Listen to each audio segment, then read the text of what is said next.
So there was something wrong with the signal anyway. Once again, I invite Swami Mukundanandanji, if he's here, sir.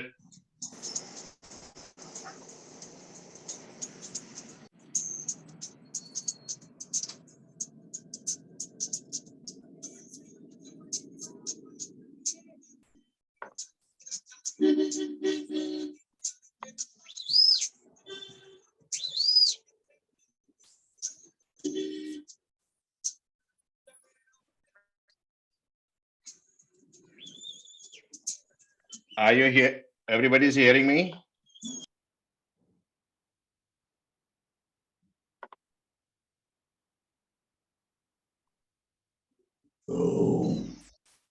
Yes, sir, you are audible. Yes.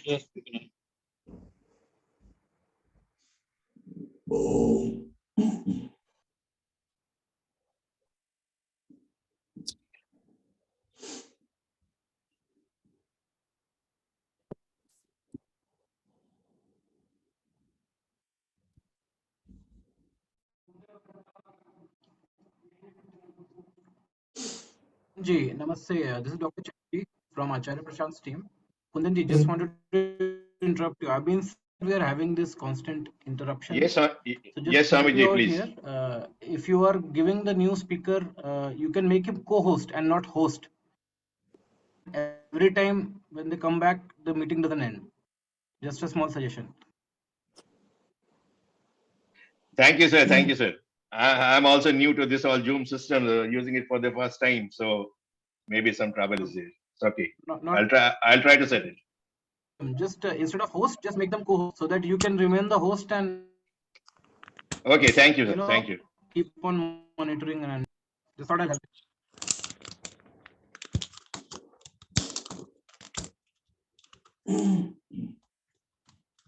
Hello sir. Hello sir. हाँ बोलो। अभी कितना रुपया पाएगा? Meeting चल रहा है। 200 रुपये पाएगा।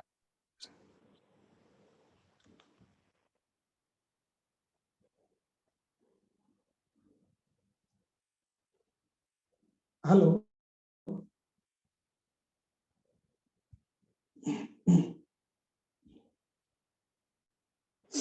Should Guruji should continue his lecture? Please continue, sir. Okay. ईश्वर की प्यारी संतानों के रूप में मेरे निजात मन उस आंतरिक प्रकाश की खोज करो जो सदा शांत है और सभी दुखों से परे। उस महान प्रतीक योग का अनुगमन करो जिसका अनुगमन करने से संपूर्ण संसार बिना हानि उठाए आपका अनुगमन करता है और उत्तम स्वास्थ्य, शांति एवं सुव्यवस्था की उपलब्धि होती है। योग महान है, योग की देशना महान है, योग का साधक महान है और वह ऋषि महान है जिसके द्वारा यह सुंदर व्यवस्था भगवान पतंजलि जी के द्वारा मनुष्य को इस पृथ्वी पर अमृत के रूप में अवतरित हुई है। उस योग की उस आंतरिक रहस्य को जान करके मनुष्य समस्त द्वंद्वों से, दुखों से मुक्त होता है। अतीत से लेकर के अब तक ऋषियों ने मनुष्य को इस प्रकार की एक व्यवस्था, एक अनुशासन दिया है कि वह उस रहस्य को जान करके समस्त द्वंद्वों से मुक्त हो जाता है। इसी संदर्भ में ऋषि ने उपनिषद के अंदर एक सुंदर व्यवस्था दी है। आहार शुद्धो सत्व शुद्धि, सत्व शुद्धो ध्रुवा स्मृति, स्मृति लाभे सर्व ग्रंथि नाम विप्रमोक्षः। ऋषि जब कोई वाक्य बोलता है, कोई सूत्र बोलता है, किसी मंत्र पर चर्चा होती है तो उसके आध्यात्मिक अर्थ और भौतिक दोनों ही होते हैं। एक अर्थ में जब हम आहार की बात करते हैं तो उसके अंतर्गत शरीर के ऊपर हम दृष्टि डालते हैं। यह इसका एक बहुत स्थूल भाग है, लेकिन फिर भी इसकी उपेक्षा नहीं की जा सकती। ऋषि कहता है कि जब आहार और एक इंद्रियों से संबंधित आंतरिक इंद्रियों का आहार, मन का आहार, दोनों में संतुलन बन जाता है, उस अवस्था में एक उत्तम श्रेष्ठ स्वास्थ्य की उपलब्धि होती है। और सही अर्थों में तो ऋषि ये कहना चाहता है कि जो योगत्व को उपलब्ध है और जिसके शरीर में इस प्रकार का एक इम्यून सिस्टम, एक आंतरिक उसके अंदर प्रतिरोधी क्षमता है, उसे किसी औषध को खाने की आवश्यकता नहीं। वास्तविकता यह है कि जब शरीर सबल है, बलवान है, ऊर्जावान है, शुद्ध है, ऐसी स्थिति में जैसे ही रोग प्रवेश करता है तब शरीर स्वतः ही रक्षा करता है और उस रोग को बाहर भगाने की क्षमता रखता है। Prevention is better than cure. वो जो बात कही है ऋषि ने, सबसे पहली प्राथमिकता योग है। जिसके पास योग है उसे संसार में किसी प्रकार से कहीं भटकने की, किसी पर निर्भर होने की आवश्यकता नहीं। औषध नंबर 2 पर आती है।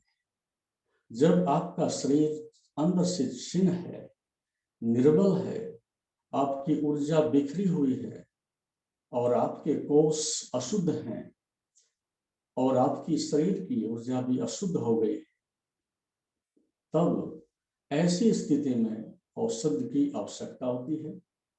और उसके लिए भी योग ने हठ योग के अंतर्गत, षटकर्म के अंतर्गत इस प्रकार की एक स्वाभाविक नैसर्गिक मनुष्य को पंचकर्म से स्वस्थ रखने की व्यवस्था दी है कि ताकि मनुष्य आने वाले दोषों को पंचकर्म के द्वारा उससे निवृत्ति करके अपने ऊर्जा को केंद्रित करे, स्वस्थ करे। इसके बाद भी यदि ऐसा नहीं हो पाता और क्रोनिक डिजीज हो गई है, रोग कहीं गहरे चला गया है, तब उसके लिए आयुर्वेद की आवश्यकता पड़ती है, उसकी सहायता ले लेनी चाहिए। और इसके बाद भी यदि आवश्यकता पड़ती है तो और भी साधन है, लेकिन एलोपैथिक के लिए ऋषि ने सख्त मना किया है। वह विजातीय है, आपके शरीर के साथ में, कोशिकाओं के साथ में कोई किसी प्रकार की व्यवस्था उसकी नहीं बनती और उससे साधक को हानि होती देखी जाती है। सर्जिकल कोई बात है तो हमें मदद लेनी चाहिए, लेबोरेटरी लेनी चाहिए, लेकिन जहां तक औषध की बात आती है तो प्रकृति ने पंच तत्वों से शरीर के साथ जो औषधियों का एक समावेश किया है, उसकी मदद लेनी चाहिए।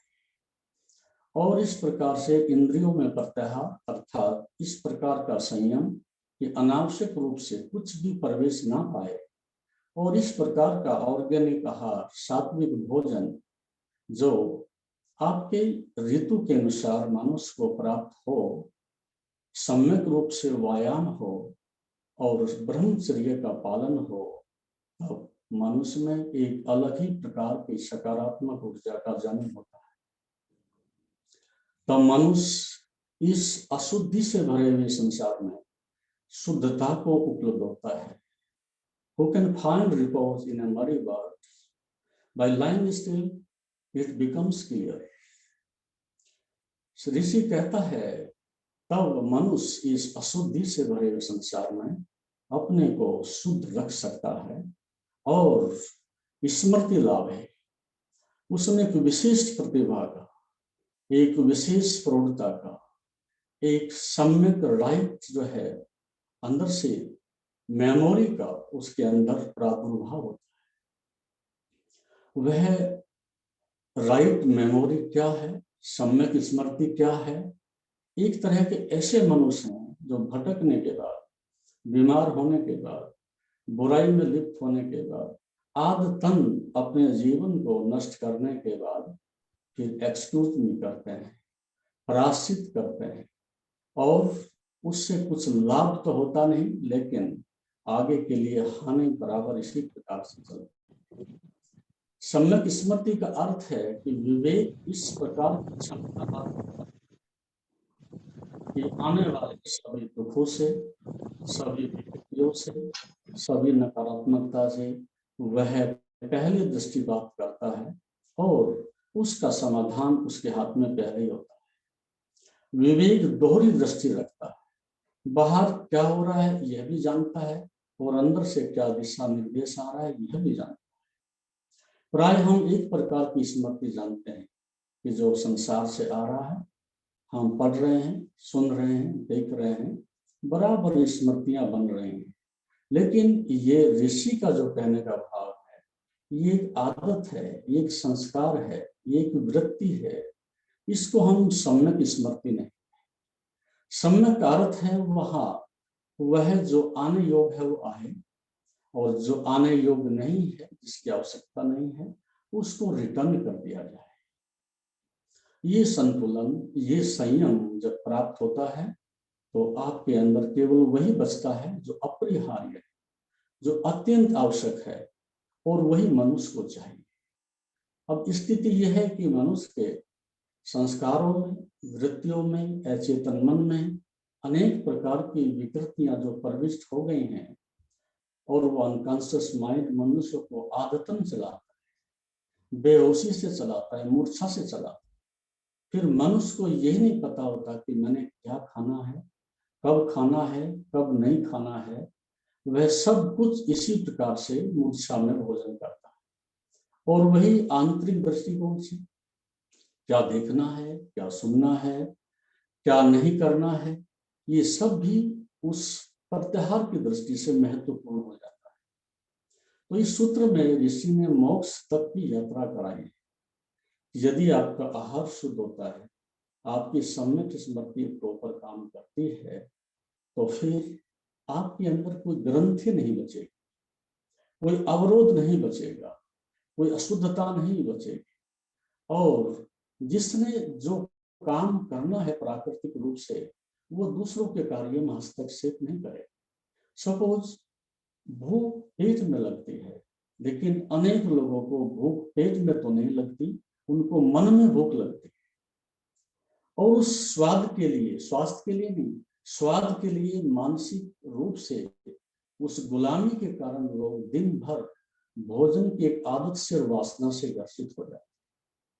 और जो व्यक्ति शरीर में जी रहा, शरीर के साथ अत्याचार कर रहा, और उससे एक ऊर्जा जो पैदा हो रही है, वो एक वासना का रूप ले रही है। और ऐसा व्यक्ति जो वासना के अभिमुख है, वह हिंसक होगा ही, नकारात्मक होगा, युद्धखोर होगा, और दूसरों पर मालकित करेगा। इस एक आहार से बहुत सारा उपद्रव होने वाला है, क्योंकि जो भी आप ले रहे हैं उससे ऊर्जा बन रही है। और यदि ऊर्जा को एक राइट डायरेक्शन नहीं मिलती, एक सम्यक मार्ग नहीं मिलता, तो ऊर्जा भटक जाती है, और भटकने के बाद भभकती है। और भभक के कभी क्रोध के रूप में, कभी वासना के रूप में, कभी अहंकार के रूप में, कभी हिंसा के रूप में अनेक विकृति के मार्ग पकड़ लेते। तब मनुष्य को बड़ी अंदर से पीड़ा होती है कि वो ऐसा चाहता नहीं, लेकिन फिर भी ऐसा हो रहा है। क्योंकि जो साधन है, लक्ष्य तो अच्छा पाना चाहता है, लेकिन साधन उसका विपरीत है। पाना शांति चाहता है और साधन अशांति का अपनाता है।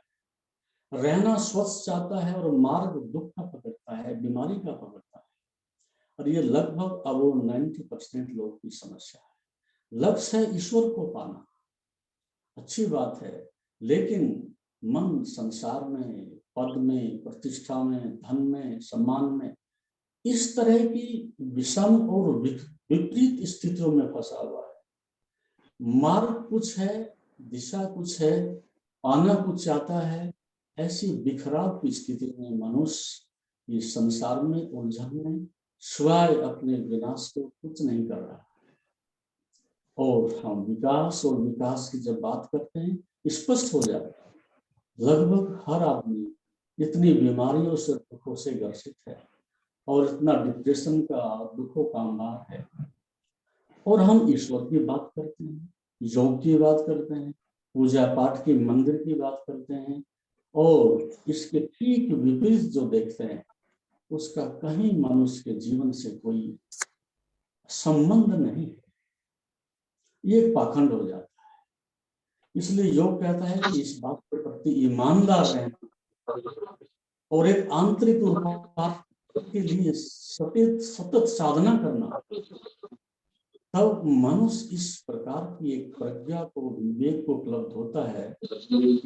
मनुष्य करने से पहले उसके परिणाम के ऊपर दृष्टि इतनी सतर्कता रखता है कि मनुष्य उस आने वाले खतरों से पहले अपना के लिए बहुत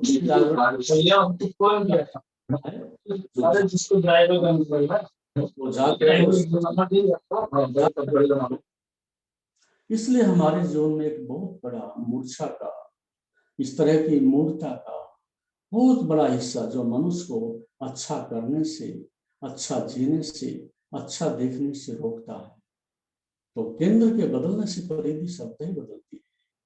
योग का अर्थ है कि अपने केंद्र में वापस लौट जाना, अपने महास्रोत से वापस पुनः जुड़ जाना, और फिर वहां जाने पर समस्त आपकी प्रक्रिया शरीर के, इंद्रियों की, मन की फॉरवर्ड एक स्ट्रेट लाइन में होती है। और जैसी पारदर्शिता आती है वैसे ही मनुष्य में निसर्ग काम करने लगता है, वैसे ही मनुष्य में नियति अपने आप काम करने लगती है। ये सबसे श्रेष्ठ अवस्था है कि जब आप एक ऐसी अवस्था में आ जाएं, सब ट्रांसपेरेंट हो जाए, तब आपको कुछ नहीं करना पड़ता, आपका कर्तापन समाप्त हो जाता है और निसर्ग, नियति और एक आंतरिक चेतना, सब तेज जो पुण्य है अपने आप होने लगता है। इसको कबीर साहब ने कहा है, जो जो करूं सो सो पूजा। उसका अर्थ यही है, अब आपकी बुद्धि आपको नहीं चलाती, आपकी इंद्रियां अब आपको नहीं भटकाती। केंद्र से, सहज से, सरलता से, निसर्ग से जो होता है वो सब श्रेष्ठतम ही होता है। अब आप कुछ भी गलत नहीं होगा, इससे निश्चिंत हो सकते हैं।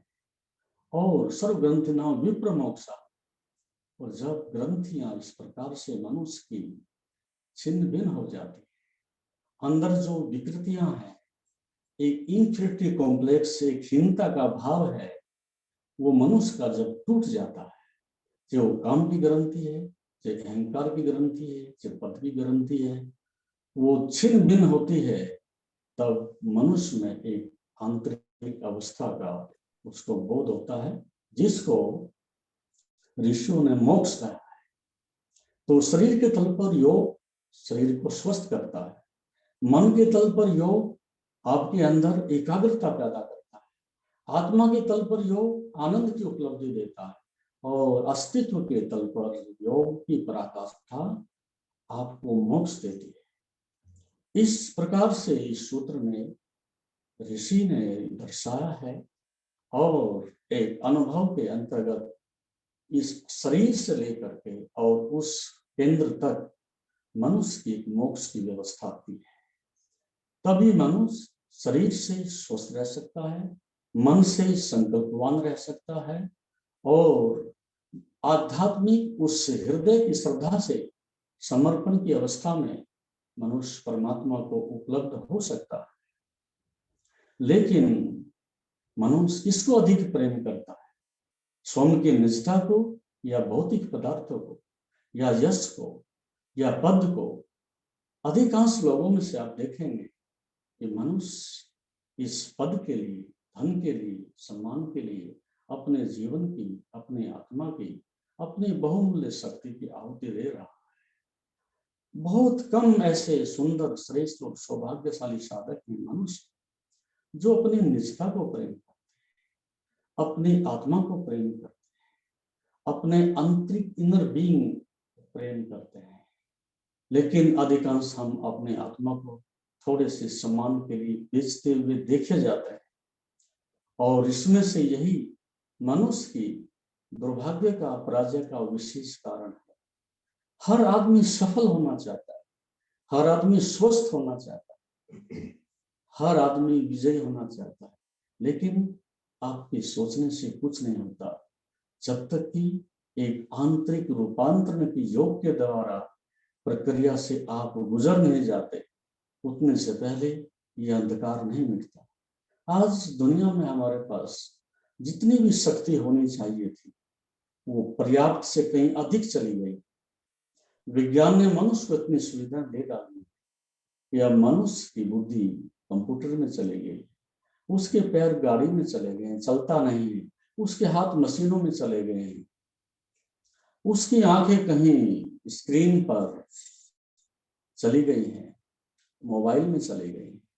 अब मनुष्य के पास बचता क्या है? इस शक्ति के कारण मनुष्य धीरे धीरे अपने केंद्र से टूट करके और परिधि पर, संसार पर अपना स्वामित्व जमाना चाहता है, अपना अधिकार जमाना चाहता है, और ये बहुत बड़ी हिंसा है। संसार में दो तरह के लोग, एक जो स्वयं को जीतने की राह पर है, ये जीत लेंगे और शांत हो जाएंगे। दूसरी तरह के लोग हैं जो संसार को जीतना चाहते हैं, ये भटके हुए लोग अपने आप भी भटके हैं और संसार को भी भटका देंगे। इसलिए इस महत्वाकांक्षा के युग में जहां मनुष्य बाहर दूसरों को जीतने के लिए चला है, पहले प्रकृति को जीतने की कोशिश की है मनुष्य ने, उसके ऊपर बलात्कार किया, छेड़खानी की है, जिसका दुष्परिणाम सारा संसार भोग रहा है।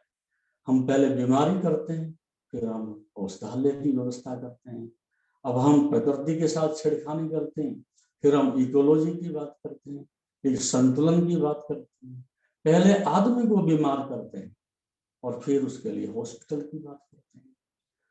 ये लंबे समय से इस प्रकार की मनुष्य की रुग्णता चल रही है, लेकिन जो मनुष्य स्वयं को जीतने की राह पर है उसे शांति मिलेगी। जो संसार को जीतने की राह पर चला हुआ है वो आदमी, संसार में 2 वर्ल्ड वार हो चुके हैं, तीसरे की ओर वो अग्रसर हो रहे हैं। इसलिए जितनी शक्ति बढ़ती है उतनी हिंसा बढ़ती है, उतना दूसरों पर स्वामित्व बढ़ता है। जितनी शक्ति बढ़ती है उतना ही प्रेम नष्ट होता है, सहभागिता नष्ट होती है, और योग का तल धीरे धीरे भोग में बदलता चला जाता है। और आश्चर्य की बात तो यह है कि लोग भोग तक नहीं जानते, योग को तो कैसे जाने। और सारनाथ संसार जेब और पेट भरने में लगा हुआ है, फिर धर्म की खोज कौन करेगा, योग की खोज कौन करेगा। और जीवन इतना बहुमूल्य है, अनमोल है, उसकी चिंता कौन करेगा।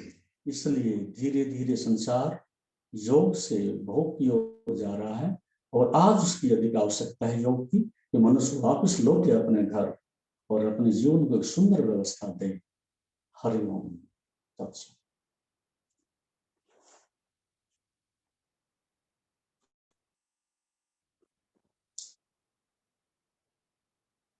बहुत for the very nice and good message. So we move forward. We move forward. I'd like to invite a lady. She is MSc in Yoga, MA Buddhist Dharma teacher, and PhD candidate. Assistant professor, Dharma Gate Buddhist University, and she is learning and teaching yoga Veda for last 25 years. She's from Hungary. Miss Melinda, please, ma'am.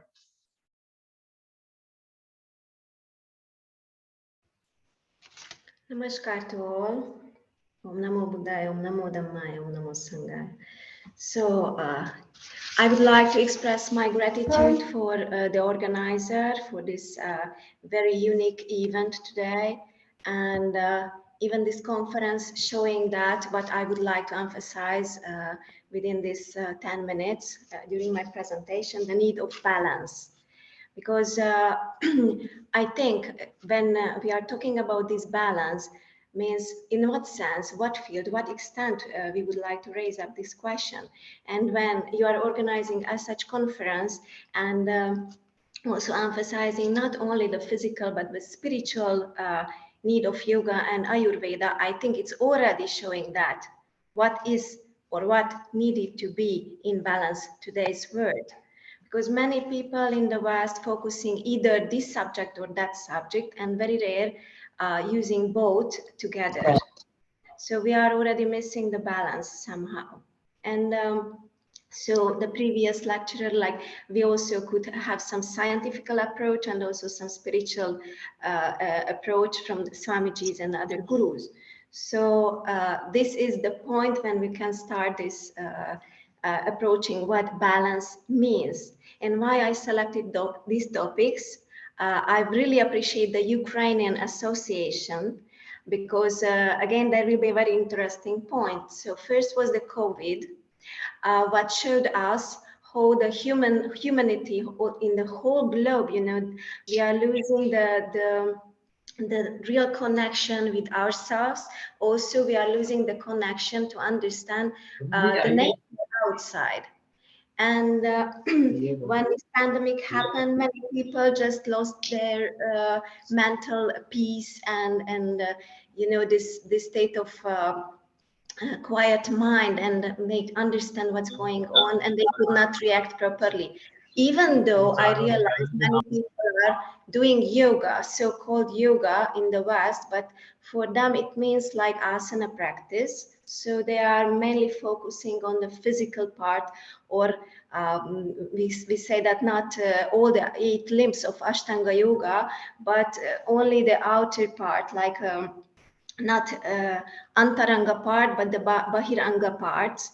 And therefore they completely lost their harmony and balance, because only practicing yoga could not make any solution for this very strange situation overall the world. So that was the first point. And the second point is the Ukraine situation, when a war was starting, because along with the Indian embassy in Hungary and in cooperation with our Buddhist university, we were very honored to take part in some evacuation process when more than 2,000 from Ukraine, they could go back to India. And you know what I realized, because I'm in the field in yoga, Buddhism, and meditation, we supported 62 students, and they stayed in our Buddhist university. Even they were sleeping in our Dharma room when we used to do the meditation. So that gave, I felt that gave many support mentally, emotionally for those students at those days. Also, we offered like sattvic foods. One presenter just today mentioned what is the importance of the proper diet, ahara, in Ayurveda and also in yoga, of course. And the very strange what I realized, that they were all in the field of medical science. Everyone was coming from medical universities, and then they had no tools or equipments to solve their own physical or mental issues on those days. And that is the point what I would like to emphasize, why we need to share the yoga and Ayurveda even with more consciousness during these days, because we had also one panic attack from one student. He is medical college student, so you can just think on that. Very strange. And he doesn't know anything about his own system, not about Pancha Mahabhutas, not even doshas. Might be he has never heard about these concepts in his life, because during the studies only they are focusing on the Western medical science and lacking the treasury of the Indian heritage and knowledge. And you know, when he got this panic attack, this is just an example from my side, because I feel this is more strong impression on the conference attendees. So, and only I went there and I offered some very simple pranayama, get smoothing the breath first of all, and get some focus, get back. And also I shared some mudras with him. And you know, within 3 minutes, it's just a miracle. So within 3 minutes, he could get over on this attack, your panic attack. And all other students from the medical colleges, they were just all around and amazed. Oh, what are you doing? Oh, mom, you are such a wonderful. It's not me. It's the knowledge of yoga and Ayurveda. And you know, I think all people needed it, even though if they don't know anything about Indian spiritual sciences. But somehow we can share. And so micro and macrocosmic level also we can just tell them what is this word, how this nature is working. And this is the point when science comes to the picture, because some people only interested in the science field, and it's very similar to the fourth yogic path. During listening our lecturers and our speakers, also I just wondering on some shlokas from some Vedantic shlokas, but might be I'm not catching now. But it says like jnana without bhakti means nothing, and vice versa also. So those people who are interested in the Western sciences, that's very great. So they will step more on the dhyana yoga. And after sometimes when they develop the understanding, then they might step forward and they will develop the Shraddha. And once, even if it is Shraddha in science or any research, that's very good point. So throughout Shraddha, they can enter also the spiritual field. So it's like Shanai Ruparamit. So like step by step, slowly, they will come closer to the center point.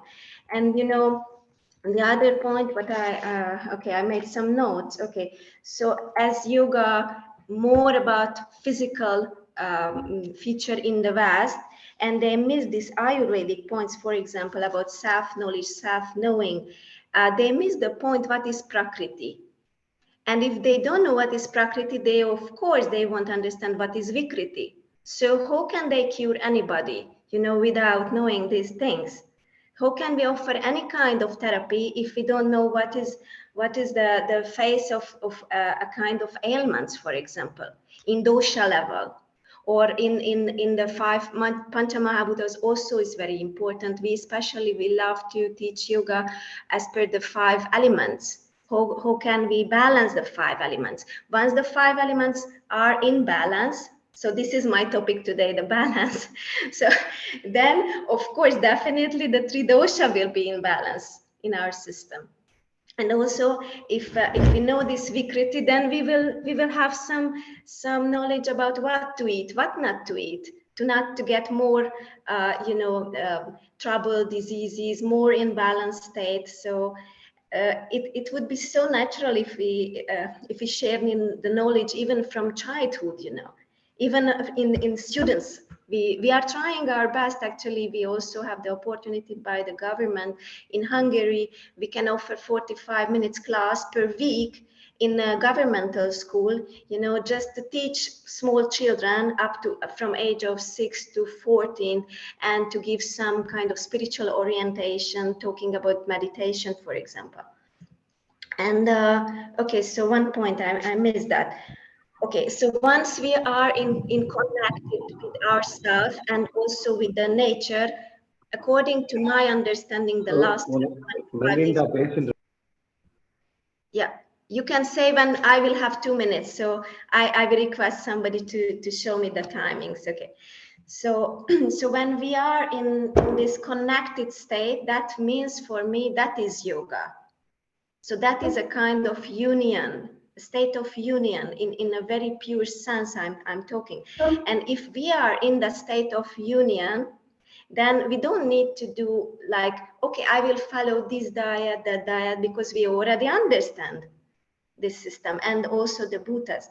And the other things, if we connect with nature, and we understand these Buddhas, and also we understand the gunas, how they are working, doesn't need to say, okay, don't smoke, don't drink alcohol, because we already feel that. We feel that how much it's giving tamasic pattern in our life. And then after, we are just running after and chasing the health. So it's of course, it's not possible to chase the health, because we need the balance in understanding and the practice also. So both are important. And if, okay, let me say, if we don't know and we don't have this connected state, then of course we can follow some self-discipline. That is the uniqueness of even Ayurveda or yoga, because yoga offers us yamas and niyamas. For those people who doesn't understand and doesn't have the state of yoga in this very moment, then of course they can follow yamas and niyamas. Of course, they can follow the proper diet like ahara, vihara, also brahmacharya, nidra. So that Ayurveda is also offering that kind of discipline. So that will make the balance again. And but if we only have the disciplines and we don't have Shraddha, then we won't follow that, of course. So again, I'm coming back to the Shraddha points. We have to develop a kind of, it's not a belief, but it's a very like faith, but it's not a blind faith, but with an understanding. And if there is no Shraddha, it's okay. Again, we can leave it. If we don't have no spiritual direction or any orientation, it doesn't matter, because Ayurveda exactly can point out if we're already in the state of imbalance or vikriti, what to do. So, and then some other people will come to the picture. Might be it's not a guru, might be an Ayurvedic Vaidya, but at least the first few steps, they will, just help us to follow and how to back the health. The mind will get less curious, to get back the calm state, and then the clearest picture will come, and then slowly, steadily will open up to the spiritual path as well. So, and I think it's the time is very last. So I would like to just do 2 minutes practice. Is that possible, sir? To do some practice, very, very short practice. Okay. Yeah. So if we can just sit for 2 minutes, and as Manjunath sir today very nicely emphasized on that, meditation is the real key for everything because of the mirror neurons and the neuroplasticity. So science already proved these things, so no need to talk about it more. But our mind is always in the state of chanchalata, so like here and there, the monkey mind. So the first step is we need focus. How can we get the focus? If we can calm down our mind, so and get some shanti, then there will be dharana. And throughout dharana, we will get jnana state, and then we can move further on. So first we can use our breath. So even just nasikagra, Drishti you can do, and just focus on the breath, in the nasal part. Even 5 breaths is enough.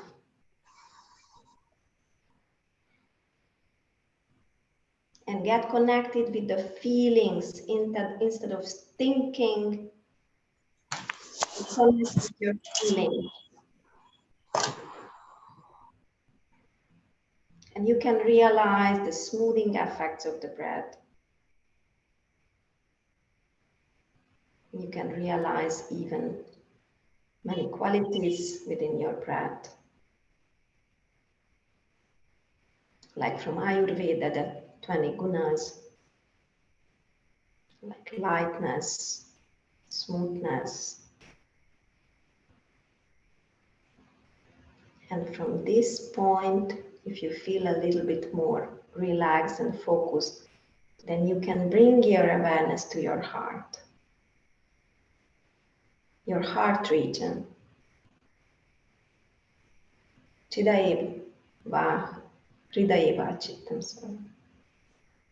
So our mind is settled down in our heart.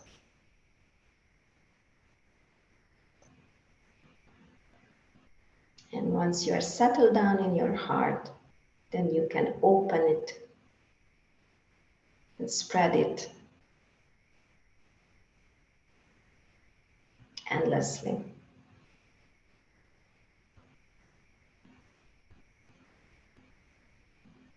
So no afflictions, no aversions, no duality, just openness and natural state.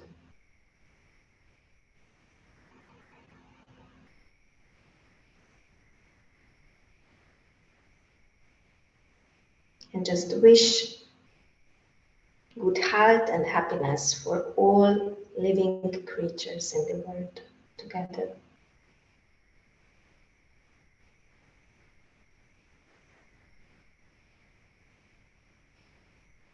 Om Sarve Bhavantu Sukhinah, Sarve Santu Niramayah, सर्वे भद्राणि पश्यन्तु मा कश्चित् दुःखभाग् भवेत् ॐ शान्ति शान्ति शान्तिः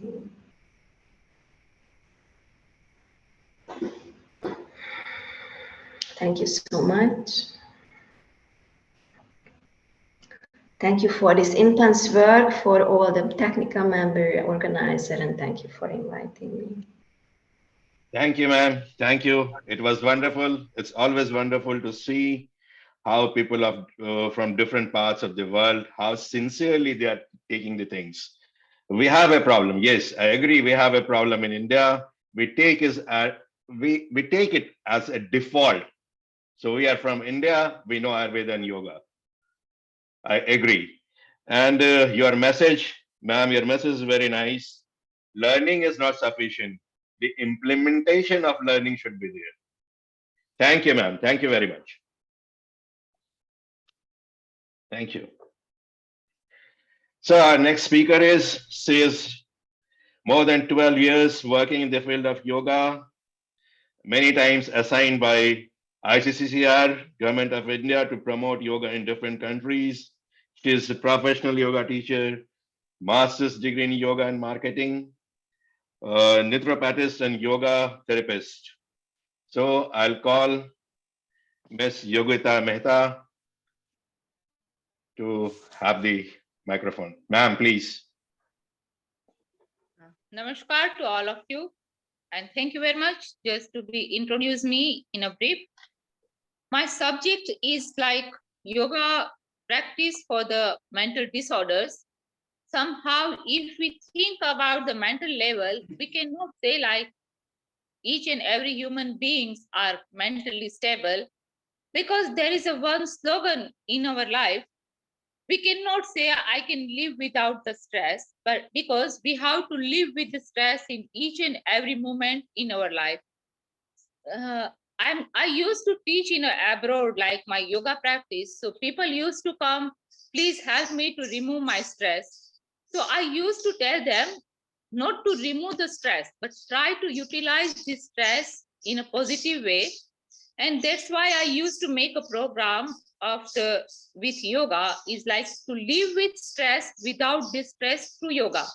See, the stress is a very important part from the childhood, because we get a birth with the stress. No, when we born from our parents, there is also some kind of the stress in their behavior.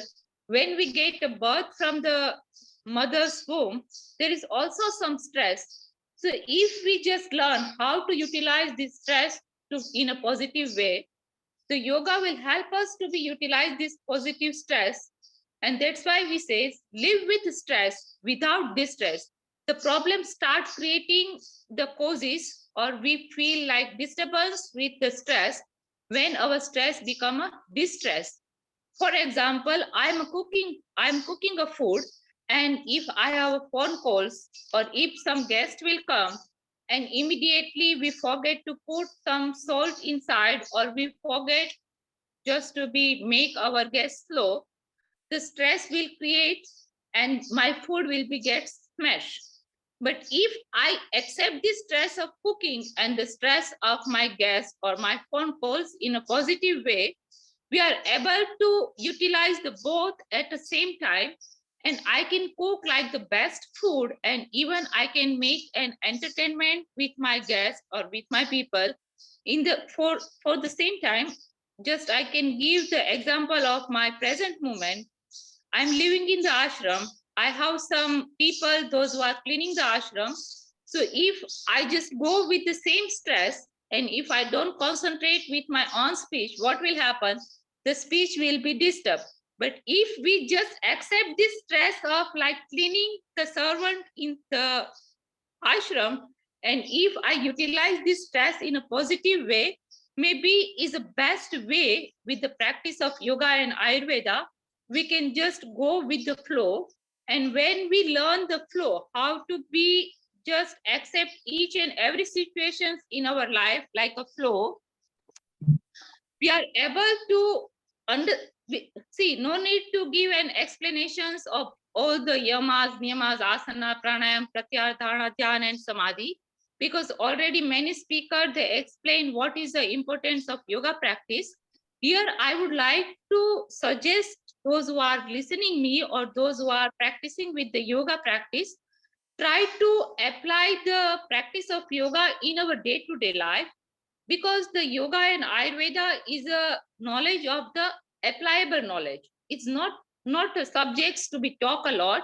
The practice of yoga and Ayurveda is a subjects just to be apply this knowledge in our day-to-day life and just to be survive with the flow. Because see, if there is a stress, what we will do? Either we are ready to fight, either we are ready to just be fly. No, if I say, oh, I'm not able to speak or I'm not able to do this, then we skip ourselves from the situations, or we are ready to run from the problems or some maybe bad situations. But what yoga teaches us, how to manage the disorders of the mind. With the help of yoga and Ayurveda, we have to learn how to go with the flow. Because the practice of yoga is teaching us just to be united, just to go with the union of the body and mind, the union of the like self to the inner self, no? Just union between person to the person. Because if we go like with the Patanjali Yoga Sutra, yoga begins with the discipline, atha yoganusasana. If there is no discipline, we cannot say like I am the practitioner of yoga. The first slogan of the Patanjali Yoga Sutra is begin with the atha yoganusasana. And just if we study the Patanjali Yoga Sutra, yoga is made up just for the mental disease, because it's not from me. The Patanjali says, Yogena chittasya padena vacha malam sarirasya vedakena. The practice of yoga is just to be clean the problems and disease of the mind, the chitta. And the Ayurveda is malam sharirasya vedakena. Malam means like a dosha, like a disease. To clear the disease, the Patanjali gave the knowledge of Ayurveda. Here, see, in a short, I would like to say, if we like to make a management of the mind, we have to learn the management of the time. Most of people, we are suffering because we do not know somehow the management of our 12 hours of the day or 24 hours of the day. If we, for example, if we wake up from the bed, try to wake up with the positive attitudes from the bed and just make a management of the time. If there is a management of the time, we are able to just go with the flow. And when we finish our work with the flow, there is no stress. Or either we can say we are utilizing this stress in a positive way, just with the flow. So we are not ready to fight or we are not ready to fly from the situations, but we just go with the flow. And when we go with the flow, we can feel happy, no? We can feel more relaxed. See, here how to make a time management, we can learn from the Ayurveda practice, because the Charakrushi or in Ayurveda text, they explain the timetable of the Dincharya, the timetable of the Ratricharya, the timetable of the Rutucharya. See here, what is a Dincharya? Just our rishis or our sages, they explain in according to the Ayurveda. For example, if somebody is suffering with the mental disorders, or if somebody have a mental stress, or somebody is suffering with insomnia or like depression or frustrations, try to apply what I am saying and you will get a result within few days. Try to follow the Ayurvedic Dincharya. For example, Ayurveda says, just try to wake up in a Brahma Muhurat. What is a Brahma Muhurat? Hello? Could I continue? See, try to wake up in, according to the Ayurveda, try to manage, please do not create any disturbance, otherwise it will cut off my flow. Like make a timetable, it will help us to be maintain the body functions. Like Brahma Muhurat Uthan, try to wake up before the sunrise When we wake up before the sunrise, we are able to receive the positive energy from the universe. See, there is some rules and regulations to leave from the bed. When we leave from the bed, Ayurveda says try to be rub your palms, use the both palms on the face, and try to be see inside the both palms. If you know some slokas like Paragare Vaste Lakshmi Karmule Saraswati, but if you say I do not know any slokas, just observe the both palms and receive the positive vibrations from the universe. Say to your own self, whatever I will do with my these both palms is either the help of somebody else, either the help of my own body, or I will not make any wrong works from this both hands. So this is the Brahma Muhurat Utthan, and very sensitive part in Ayurveda. What our Rishi says in Ayurvedic text, like when we wake up in the Brahma Muhurat, first of all we have to rememberize the God, and it's written in Ayurveda text. Try to rememberize the God Vishnu. Why Vishnu? The meaning of God, God is a generator, operator, and destroyer. So is like a generator is a Brahmaji, operator is a Vishnu. So try to rememberize the energy. The energy is like utilizing, or energy is, we are using the energy just to be survived. And according to Hindu philosophy, we say like a Lord Vishnu is like an operator, because whole universe is operating by the Lord Vishnu. So just to be remove the pain in our life, we have to remember the Lord Vishnu before we leave the bed. Every morning when we wake up, try to just leave the bed with some goal. No, I have to do some work today, I have to finish something today, or I have to have something today, or I have to make myself happy today. When we leave our bed with some positive attitudes, we are able to utilize our time in a more positive way. After Brahma Muhurat Utthan, we have to see our face in the mirror and give a smile to our own self, because again it's written in Srimad Bhagavad Gita, Prasanna Vadanam Dhyaye Sarva Vignopashayantaye. When Prasanna Vadanam means when we keep smile on our face, all the problems and all the worries will be just removed. It's not my word, it's the word of Lord Krishna. Lord Krishna says, if you keep smiling, all problem will be just finished. No, but if we keep trying, then negativity will come to the mind. And when the mind is full with the negativities, definitely we cannot think in a positive way. And when our thoughts is negative, our whole digestive system, respiratory system, neuromuscular system, whatever chemical inside the body, it will just go upside down. And when it will go upside down, we suffer with like physical problem, mental problem, emotional problems, problems with like love and families, and people start trying eating so many medicines, so it will disturb the human being again and again. The second is like brushing the teeth. Again, I would like to take one slok from the Ayurveda. I am from Gujarat, so I will just use one Gujarati line. Oki datan je kare te ghar ved na jai.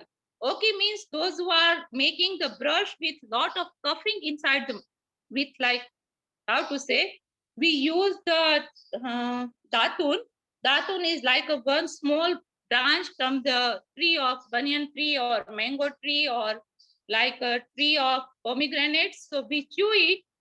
Then it's written in Ayurveda, try to make a tongue cleaner with the same small stick of the wooden, and then try to remove all the cough from inside. So if our Rishi says when you spend like at least 10 to 15 minutes to clean up the mouth, the doctor is not ready to visit your home. So it's not my word, it's the word of Ayurveda. Just to be make the management of the mind, we have to make first the management with our this gross body. Because if the stomach is good, if the lung function is good, if the function of the throat is good, then the function of nostril is good, automatically the nervous system will be work properly. No, Dant Dhawan Jihva cleaner, then it's explained in Ayurvedic Dincharya just to be go with the nurture. See here why I would like to utilize this Ayurvedic Dincharya with the mental management, because if we follow the Dincharya, like how Ayurveda says, wake up early in the morning, have a Ushapan. Ushapan means to have some lukewarm water, go with the datun, then make a tongue cleaner, then just to be apply the nashya, no, sorry, the gandush. Gandush is like we have to keep the oil inside the mouth. This oil is either the sesame oil, either the olive oil, or either the oil of, maybe some people are using even the ghee or milk. But the best oil is a sesame oil. Just keep the sesame oil inside the mouth, and the mouth is full with the sesame oil. We have to keep this oil till the tears will start coming from the eyes. And when we feel like 10 or 15 minutes, throw this oil from the mouth. It's called gandus. So this gandus is very helpful just to be activate our ear, eyes, and our brain function. The second, Ayurveda explains just to be apply the nasya.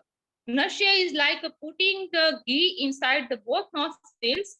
And I treat so many patients in India and abroad with the practice of nasya, with the practice of panchkarma, just to be remove the psychic problem. And simply, if we apply the cow ghee inside the both nostrils every morning and evening, our nervous system become very calm and quiet, and person is able to sleep very deeply. And when we have a deep sleep, we feel really happy and relaxed. So nurture is very important part. But before nurture, if you know how to do the neti, try to do the neti to be clean up the both nostrils. After nurture, Ayurveda says just go for the massage. The self massage is a very important part for the mental stability, because see, it's explained in the Ayurveda, those who are totally like mad person or totally disturbed person with the body and mind, if we apply the whole body massage, within a few months or few days, the people is able to be start becoming a fit. Why? It's like a simple knowledge. When we apply the coconut oil or sesame oil for the whole body massage, it's create the very good blood circulations with our body, and it will affect to our brain immediately.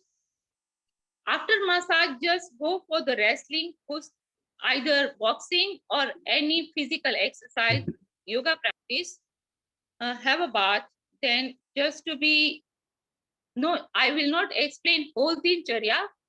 Till the exercise, if we follow the Ayurvedic dincharya, we are able to keep our physical fitness and the mental fitness. Here in the end, I would like to say only the 5 T. The first one is a proper diet. We listen enough about the what diet is good and what diet is bad. So just choose any diet which is the proper for you. The proper diet. The second one is a proper relaxation. Proper relaxation is like at least try to go to the bed for 6 to 7 hours. In yoga practice, we have 84 million yoga postures, but I used to say my students, the most difficult yoga posture is Savasana, because in Savasana, we are trying to make our whole body totally relaxed. And like Shavasana, Shanti Karanam, Chitta Vrishtanti Karakam. In Shavasana, we have to make the function of our chitta like calm and quiet. Yoga's chitta vritti nirodha. So when we go in the practice of Savasana, our chitta become calm and quiet. We can feel like peaceful mind or thoughtful nature. No, there is no thoughts inside our mind. So proper diet, proper relaxations, proper exercise is like a sthira sukham asanam. What is the benefits of asana is like prayatna setilya ananta samapatibhyam and tato dvandvana bhigataha. see, if we really understand the practice of yoga, it helps us to remove the practice of asana is useful to remove the conflicts.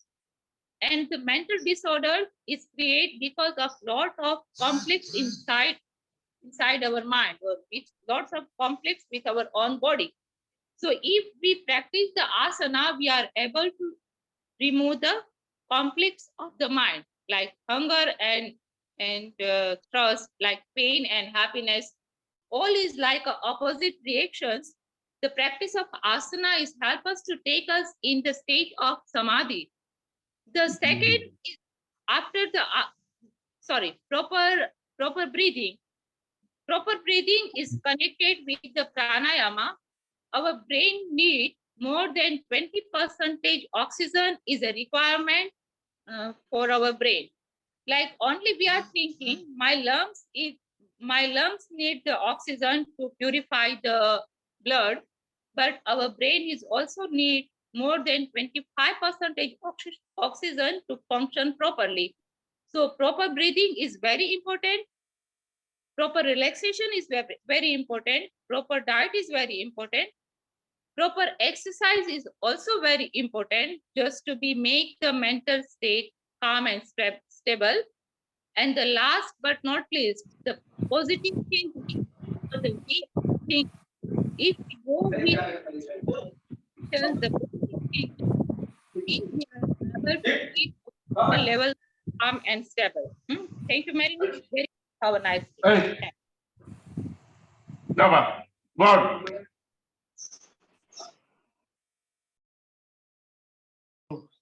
Thank you very much. And for the suggestions from the practical approach for the stress management. For the stress management. So we move ahead. He is a learned man. He's 15 years of post-graduation teaching experience, 22 years of research experience, 23 years of clinical experience in Ayurveda. Worked at WHO, World Health Organization, for the development of Ayurveda. 162 articles published in field of Ayurveda, 44 books published. So many things done. Doctor of Ayurvedic Medicine, PhD Ayurveda, Professor, Department of Basic Principles, National Institute of Ayurveda, Jaipur. I'd like to invite and welcome Professor Ashish Kumar Panja. Sir, you are here.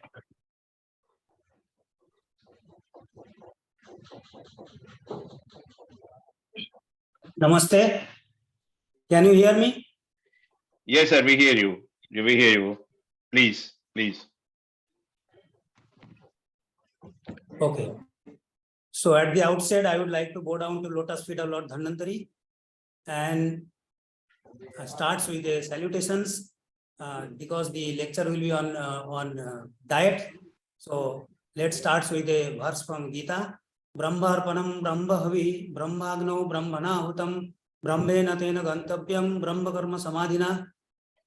At the outset, I would like to extend sincere gratitude and thanks to the organizer, Ukrainian Association of Ayurveda and Yoga, for providing me the opportunity to share something related to Ayurveda food, and especially Bharatji. So very difficult to share the total principles of diet described in Ayurveda within 10 minutes. So I will ponder on certain things. So I want to share my screen, but it is not, I'm not able to do that.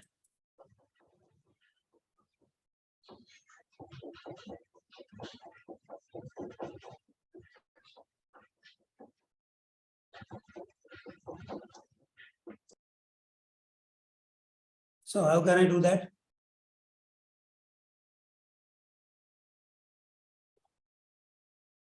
Okay. Your Nike, sir, your name is here, Dr.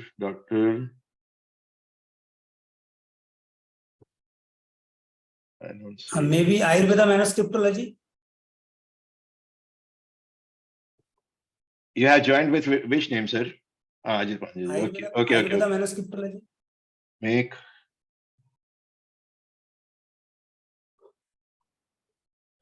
Please.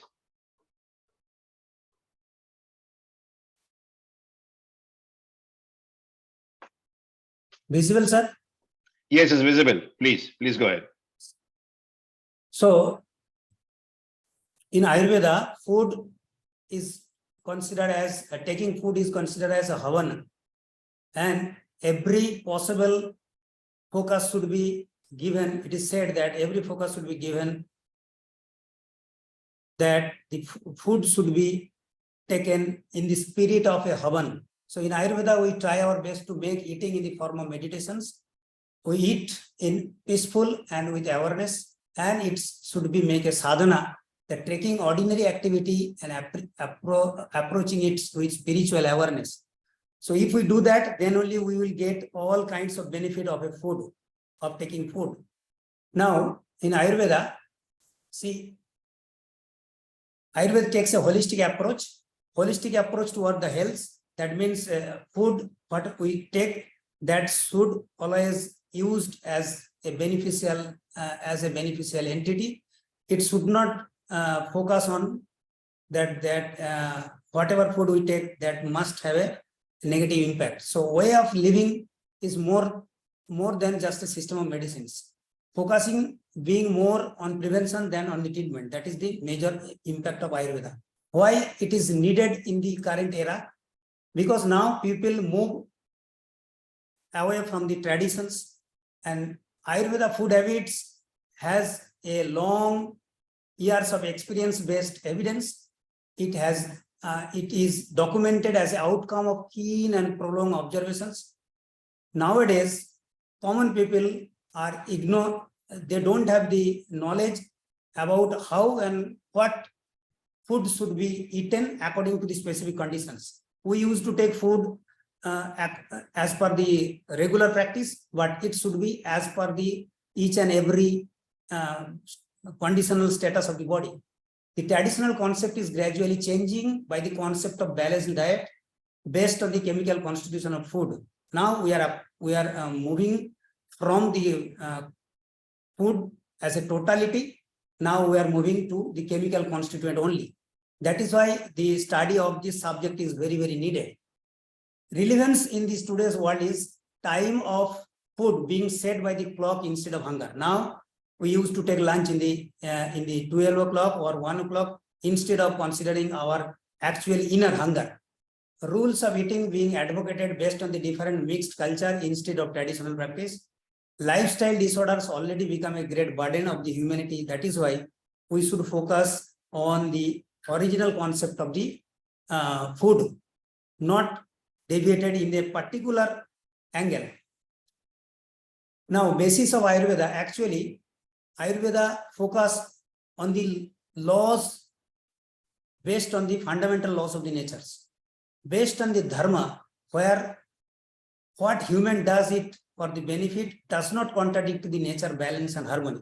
So everywhere, while we will take food or we will prepare any food, that time we should focus on that natural integrity and natural balance should not be disturbed.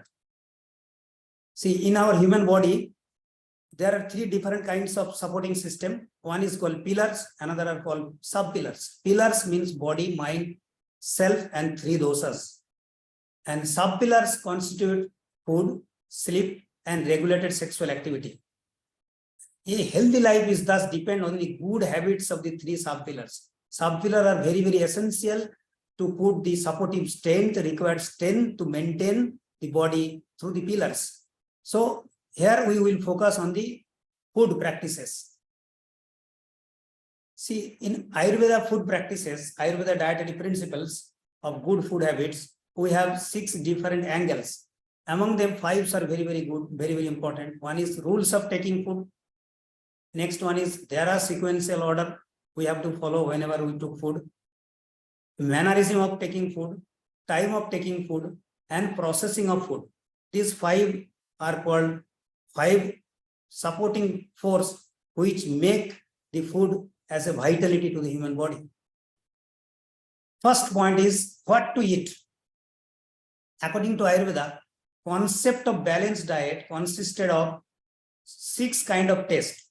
Usually we consider the balanced diet on the basis of carbohydrate, protein, fat, minerals, water and vitamins. But in Ayurveda, it focuses on the 6 different tests. We take food in different form like sweet taste food, salty, sour, pungent, bitter and astringent. Each and every meal must have the 6 kind of taste. Then only it will be considered as balanced diet. In Ayurveda, food is not only judged by the chemical constitution it encloses, but it affects that happens in the body also. So diet should be individualized based on the constituent like Prakriti. Actually, each and every individual has its own constituent that is called Prakriti, and according to the Prakriti, diet should be synchronized and diet should be consumed. Each and every individual has their own dietary pattern, so that should be followed. That it is not essential that you should follow a generalized principle, generalized rule for taking diet. It should be individualized, not generalized. How much to eat?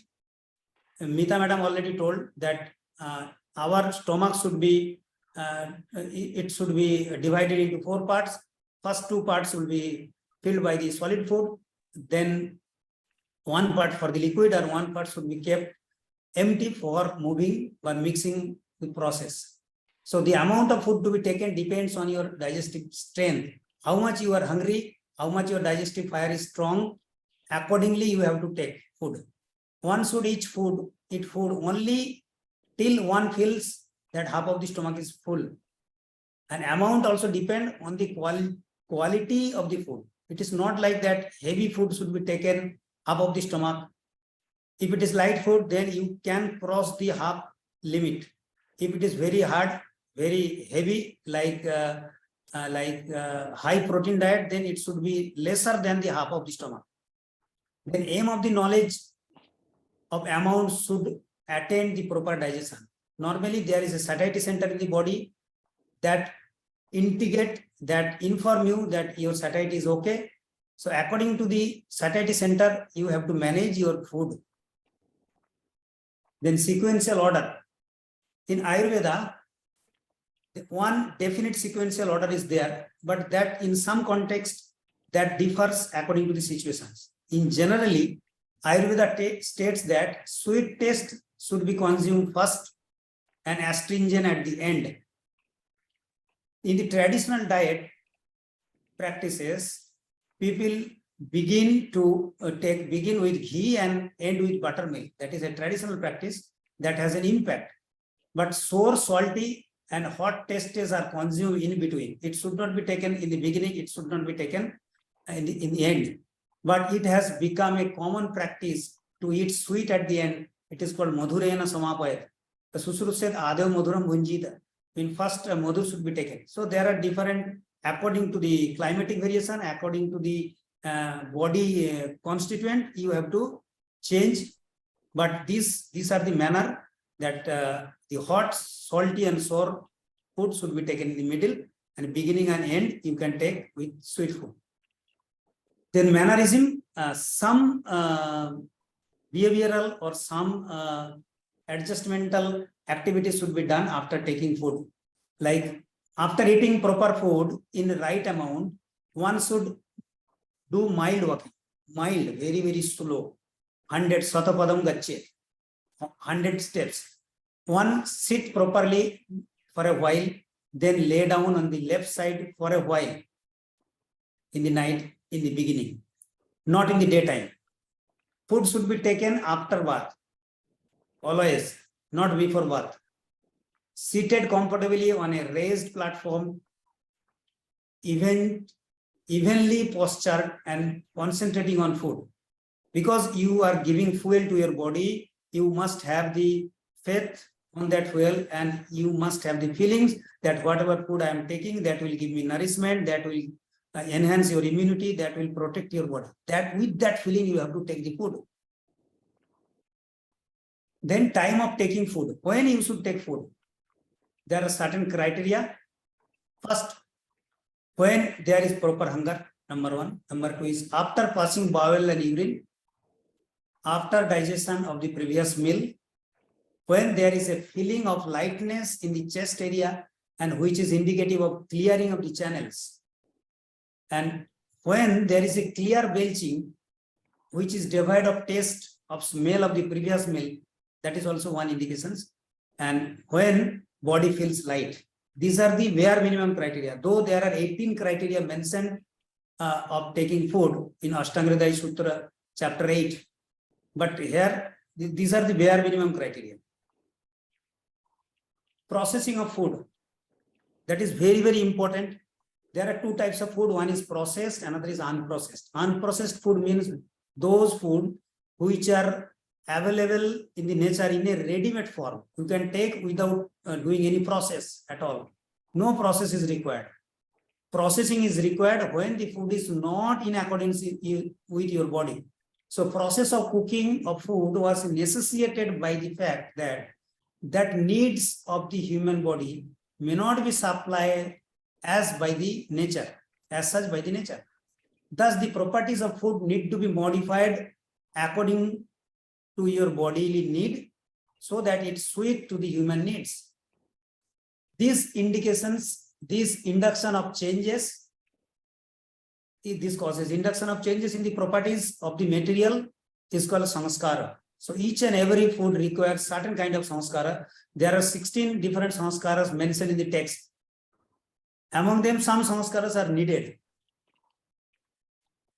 This processing of food required to adjust the properties. Suppose some properties are available in the recessive condition in the food, and we have to trigger that recessive condition to make it a dominant character so that we can have the dominant character of the food.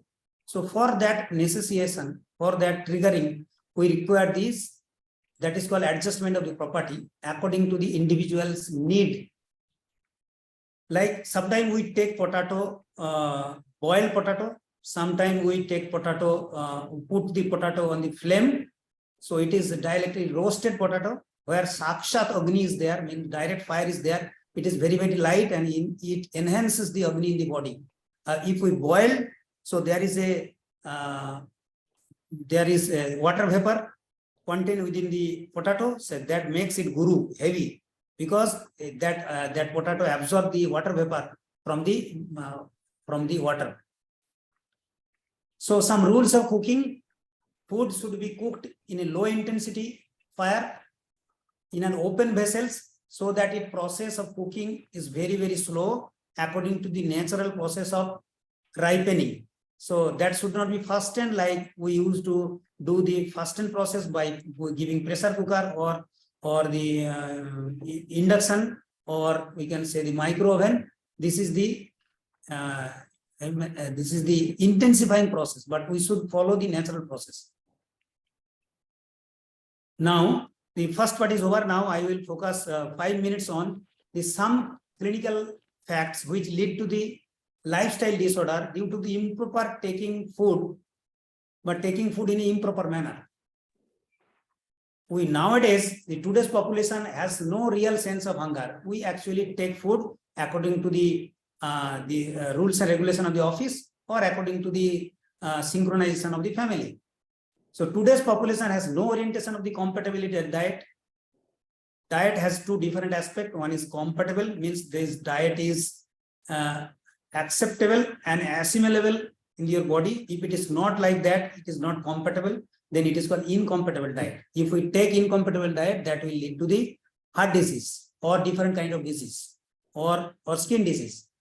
There are so many numbers of incompatible diet mentioned in Ayurveda text, like 250 or more incompatible diet is mentioned in text. Among them, I am focusing on these 10 incompatible diet, like milk and fruit shakes. So, okay, sir.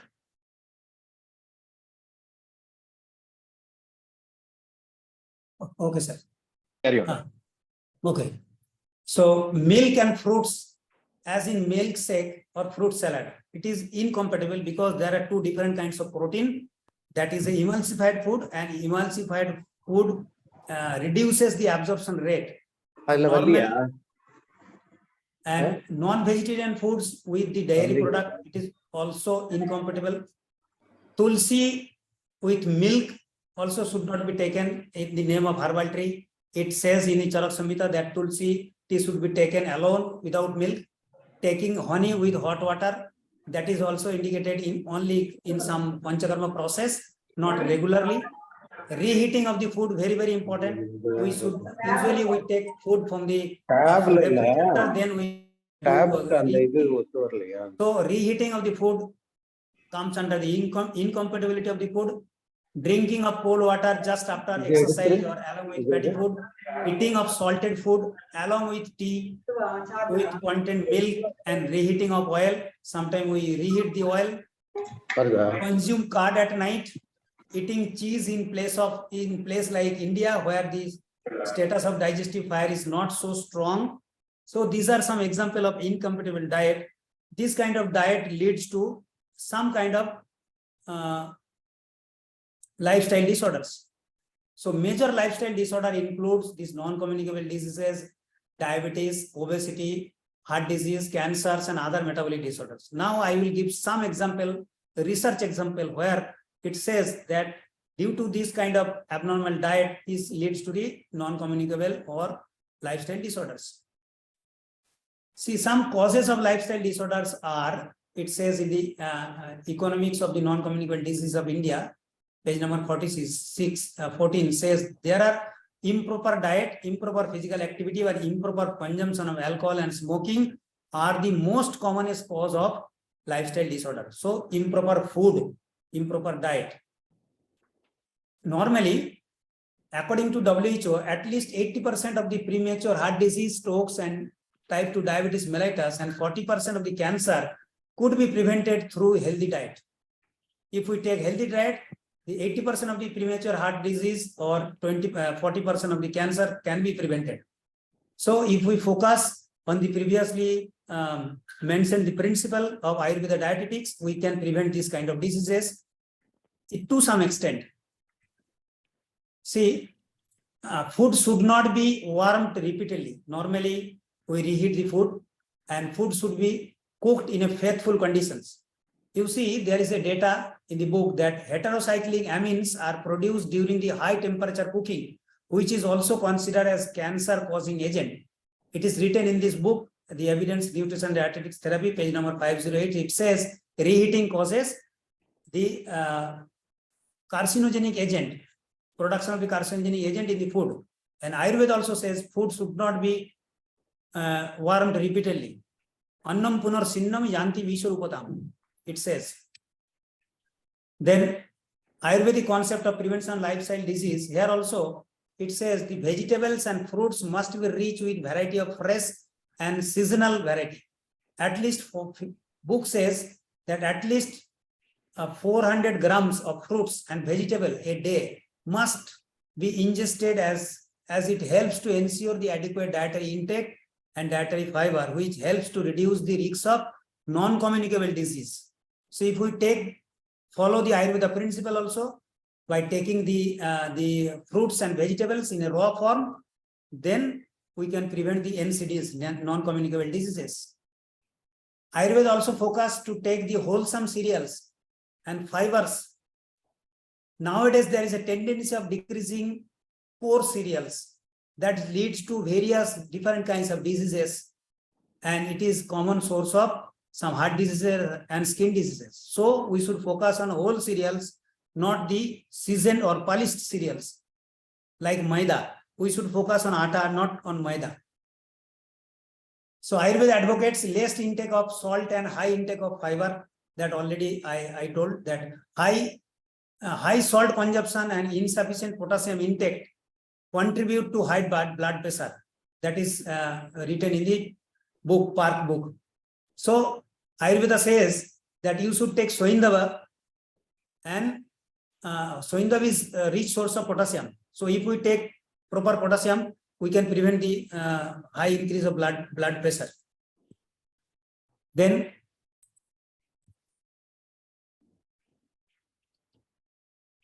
some smoked fish, dietary fiber or consumption of some high protein sometimes causes bowel cancer respectively. So Ayurveda says the non-veg food should be taken in a after regular interval, not regularly.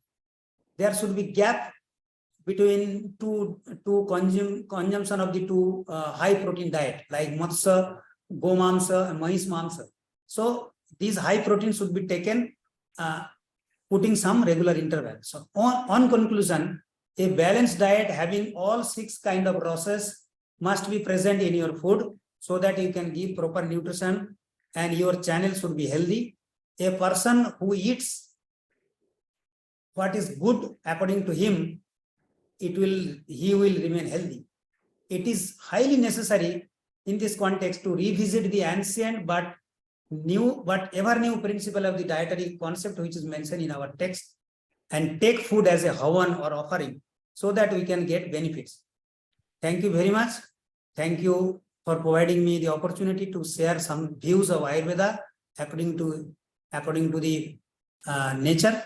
So if it is benefited to you, then I will be grateful to you. Thank you.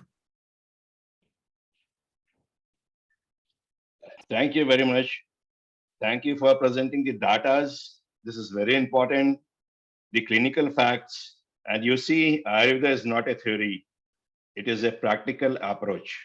Thank you, sir. Thank you once again. Thank you. Thank you. So our next speaker is, he is a person, he is a PhD, MSc, and assistant professor working in the field of yoga and neuroscience since last 13 years. Associate Professor, Department of Yoga, Baba Saheb Ambedkar University, India, Sri Deepeshwar Singh Ji. Please.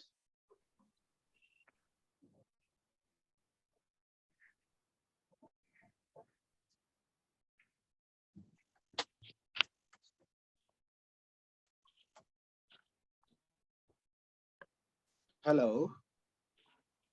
Yes, good morning, sir. Yes, Good noon. yes, It's sir. not good morning. Good noon, sir. Please continue, please. You're welcome. Good afternoon, everyone. Yeah, am I audible, right? Yes, Sir, you're so, audible, but first of, Mhm. please continue, sir. It's not clear. Okay. Now it's clear. So Now first it's of all, clear. I would like to thank the organizer, Ukrainian Association of Ayurveda and Yoga, and it's my great pleasure to be part of this international conference to deliver what I have learned in yoga and what kind of activities we have done in yoga research, which whichever Professor Manjunath was telling about, and Professor G.D. Sharma sir, who's mentor and guru to guide us for the understanding the philosophy behind yoga practices. We are having very good speakers like Professor Suresh Barmal sir, who is going to speak about yoga. And then since morning, we are talking about how this yoga or Ayurveda is promoting the quality of life. The entire phenomena is rotating around this. And the major concern in today's society is about the health. I think once we know about across the any age, across the any race, across the any kind of socioeconomic status, everyone is concerned about the health. And today, if you look at, we have all kinds of best facilities in the world. We are having fastest transportation. We are having fastest communication system. We are having skyscrapers, buildings, and infrastructure. But what is lagging behind? We are lagging behind our health. Health is deteriorating day by day. Though the technology is increasing, if you look at the diagnostic development, diagnostic tool to look at the disease, we are reached to the level of chromosome, we are reached to the level of genetic mapping. We could able to see inside the body non-invasively what is happening inside the body. But can it provide the good health? Can it provide the happiness and harmony among within us? So the major concern is how to promote, how to maintain, how to prevent our prevent diseases and maintain our good health. First of all, I'm not going. Morning I was listening and so many ahar vihar and aushadhi, ahar vihar and exercise, sleep. Everyone is talking about, but I'm going to talk about how we should go integratively. My topic of today's lecture is integrated approach, where yoga play a major role, where Ayurveda also play a major role, diet also play a major role, sleep, which is a which very less people are talking about. Yeah, relaxation is there, but the quality of sleep is also very much important to maintain a good health. So first of all, the how we are getting the problem because of our desires are more. When we are having a lot of desires, dreams are becoming desires. We want to become a very successful, but because of the conditions around us, we get stressful. And because of this stressful condition, when it sustains for a longer duration, it becomes a pathogenic condition. It slowly changes the entire physiology which we are having before a stressful condition. So which is beautifully given in Bhagavad Gita when we say about dhyayato vishena punsa, sangasti shupajayate, sangat sanjayate kama, kamat krado vijayate. And when we are attached with any object, we are trying to be our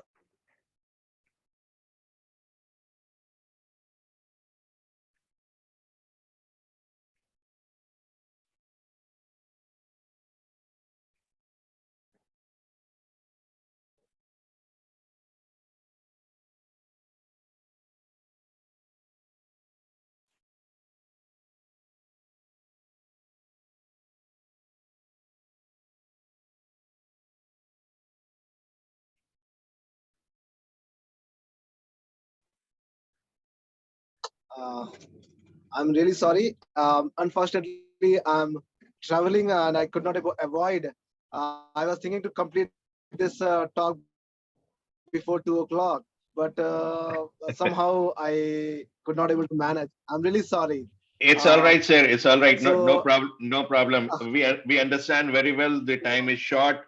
Many speakers are there. So the basic idea is, our idea is, we will translate all this. All this will translate in the Russian language and Ukrainian language. We want people from great. Ukraine to know people like you, and then they will know the Ayurveda and yoga. Please carry on, sir. Please. No problem. Yeah, thank you so much. So now we'll move towards little bit scientific evidences. So why we need integrated approach? Why we need, because we know that one system cannot cure completely. Therefore, we are having the integrated approach or evidence-based approach because it improves memory. But where is the evidence? Now, last few years, last few decades, I think last 20 years, we have put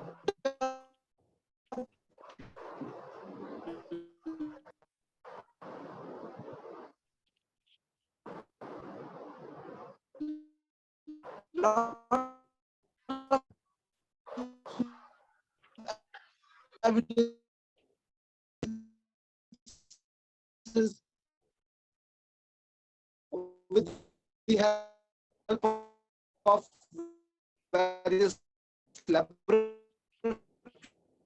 and government support, we could able to Without the understand video also. how these individual practices of yoga take up not only the about the yoga asana, but about the pranayama, about the Manjunath was telling about how this practice, if we do in this intensity, it is going to create change at our metabolic rate, at our heart rate, at our glucose level, at our brain functions. So we have done tremendous amount of study in our lab. And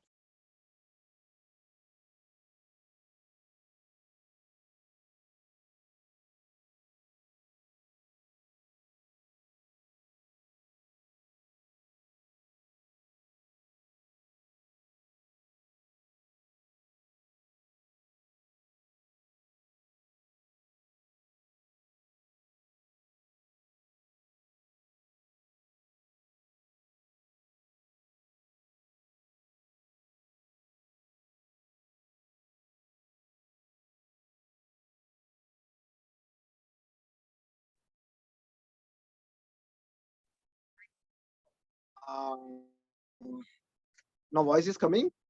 Please let me know. So just I'll go for the main gist of the. The voice is coming. The voice is coming. Yeah, let me concise my you can talk. And yes, you can carry on just without wanted video. to integrate all these things together. Yes. Thank you so much. So let me come to the gist. So whenever we are planning to go for any kind of therapy module or any kind of treatment module, let us understand the evidences behind that. Why we need evidences? Because we should know which component has to be taken at what proportion in our integrated approach. Integration is doesn't mean that just taking one aspect of the medicine, because we know that one medicine or one treatment may not give suffice solution for any kind of problems. So today, diet, naturopathic treatment, Ayurvedic herbs, yoga practices, behavioral therapy, modern medicine, they all should come together. First, we need to understand the efficacy, feasibility, and efficacy. And then we try to come up with the understanding how these yoga modules or any integrated modules are influencing the physiology, to understand the basic changes are happening around within the body. And then we can implement, once we are having enough evidences about those uh, uh, integrated approach, then we can implement to the population or patients, clinical population. Why it is important? Because of, as I mentioned earlier, one single approach is insufficient to solve any kind of problem in today's scenario, because problem is not the pathological condition. It is very well defined in Yoga Vasishtha that all the problems started with the mental agitation at a mental level, that is slowly getting enlarged and prolonged within our mental status, and then the changes happening at the physiology, and then converting into the pathological condition. So that's called Adi to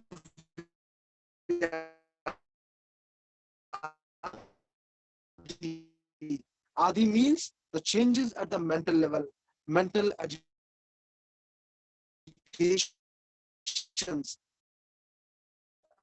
and that mental agitation is a root cause of the problem. They're looking at the pathological doing in today's treatment. We are not solution for any patient. We are only comes, we give them treatment instead of looking and develop a holistic module which can deal their physical problems, their mental problems, their social problems, or their intellectual problems. I think this integrated approach could be a kind of a master stroke for this new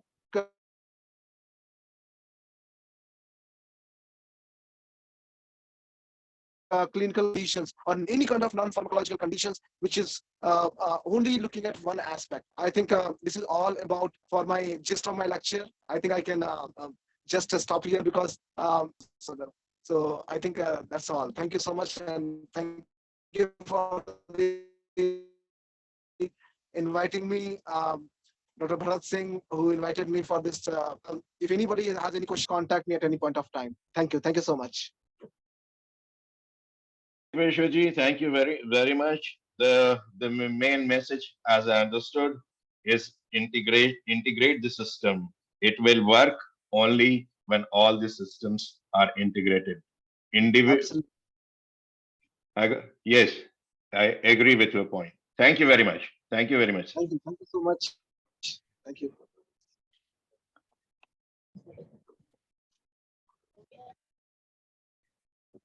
So we go ahead. Uh, this person is also a teacher, but a teacher with excellence. He also teaches the teachers. 16 plus years of UG level teaching experience and research work, 55 published research papers, 5 book editing, author of books, chapters, editor of research journals, members of many academic bodies, PhD, MA in Sanskrit, Indian philosophy, Acharya, certificate in yogic studies, associate professor of Samakya Yoga, Department of Vedic Darshan, Banaras, Hindu University, Varanasi, Dr. Shashikant Dwivedi ji. Sir, please, you are invited. Thank you, sir. Am I audible?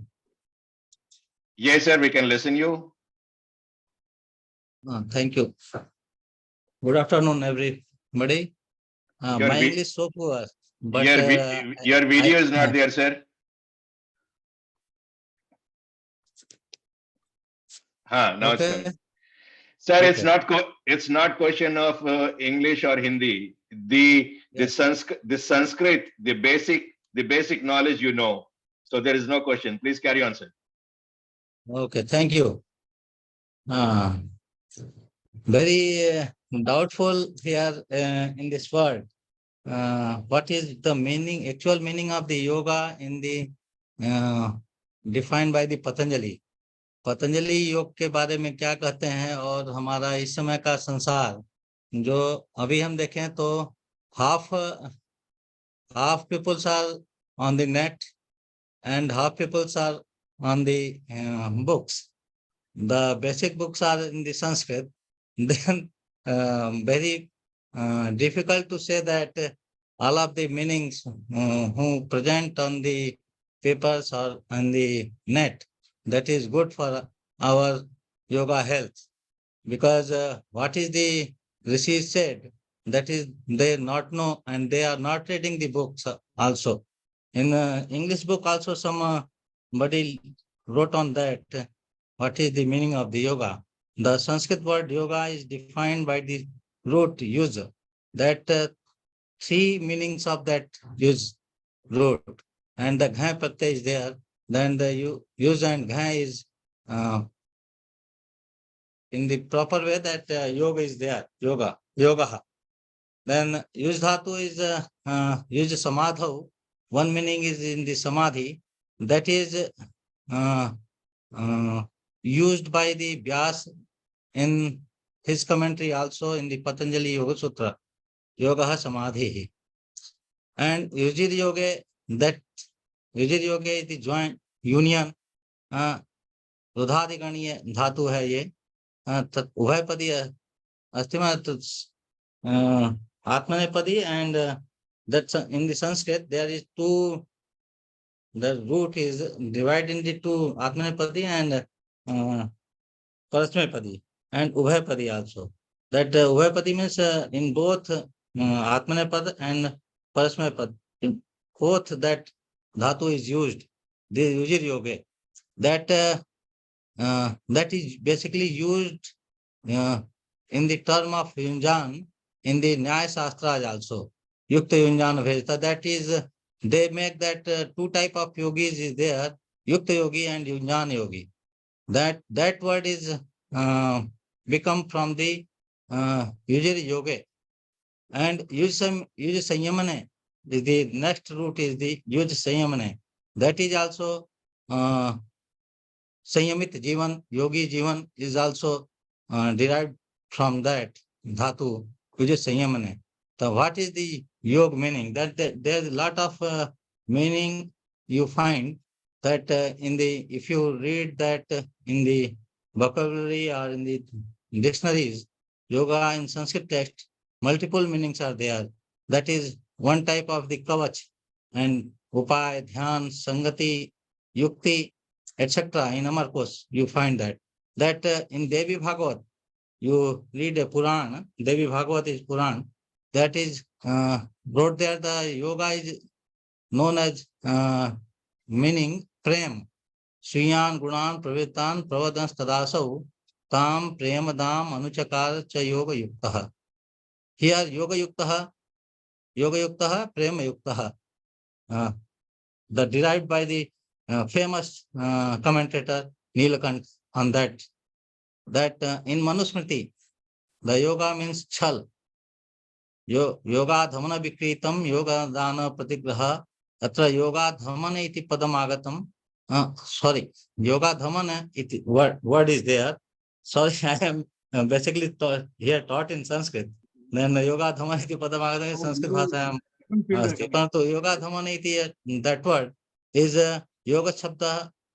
Yoga word is there for chal, and lot of the meaning. If you sangha, junction, join, you find that upragante sasina samupgata rohini yogam shakuntalam. That is Abhigyan Shakuntalam. That is the famous book of the Kavi Kalidasa.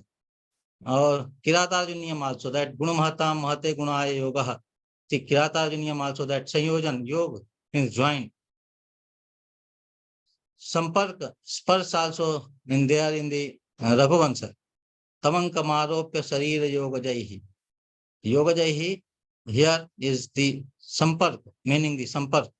In Rojgar, in the employment also, Avedan, Upyog, Etai Rupaya Yoga Istu Satyasta Paridukitum Manusmriti. And then you find many thousands of the meaning. You find your word as have thousands meaning. In English dictionary, lot of the meanings are there, but what is useful for us? You first of all, you think about that. That in Sanskrit there is 2-3 types of words are there. One is rude. Just my name is Sasikant. That is rude for me. Not I am not Shiva, not Sasi. That Sasi Yukantaha, Sasi Kantaha. And that is the rude sabda. I am not Chandrama, not moon. But my name is that is rude. And some 2 words you join, then next meaning is coming, that is the yoga. That is joining. That is the meaning of the different words you find there in yoga sabda. And then yoga sabda is there for different meaning. And that definition is also very contradictory in different texts also.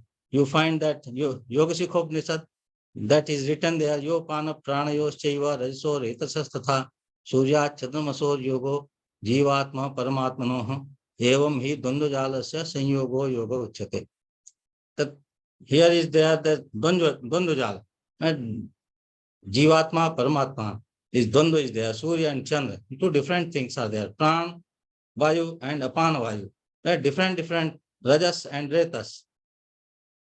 Different things are joints. Dvandvajala is joined, then that is Yog. That is called Yog. Yagyavalkya Smriti also, Sanyoga Yoga Yuktikto Jivatma Paramatmanoha. That is very famous in the net also. You find that Jivatma Paramatmano Aikyam Yogaha iti sarve vadanti. Prayaha everybody explained that Jivatma and Paramatma. But according to Patanjali, you think about that. What is the Jivatman and what is the Paramatman there? There is totally different meaning of that. If a Jivatma is there and Paramatma is Ishwar. What is Ishwar? What is the use of the Ishwar in the according to Patanjali? That is as a tools. Ishwar is as a tools of who reach that people to found the Samadhi.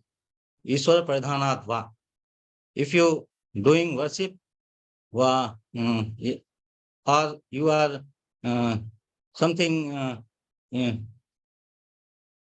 what you done by you surrender that all to the God, then you find that ईश्वर में विशेष भक्ति, ईश्वर परिधान is means wishes type of bhakti, that is now known as ईश्वर परिधान, and that is written in 3 times in the whole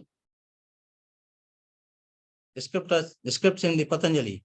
First ईश्वर परिधाना द्वा, second kriya yoga तपः स्वाध्याय ईश्वर परिधानानि kriya yoga, and niyam also शौच संतोष तपः स्वाध्याय ईश्वर परिधानानि niyam, in the niyam also ashtanga yoga marg.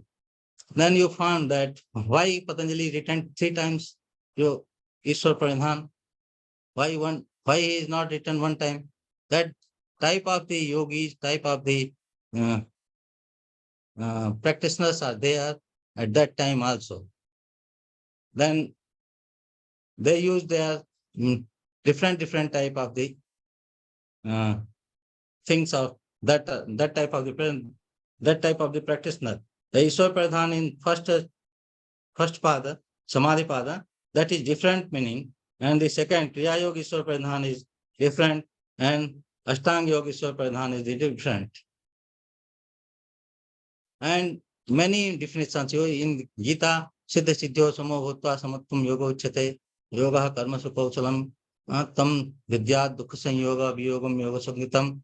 In the Yoga Shastra of Acharya Hemachandra, Chatur Varge Grani Moksha iti Yogas Tasya Cha Karanam.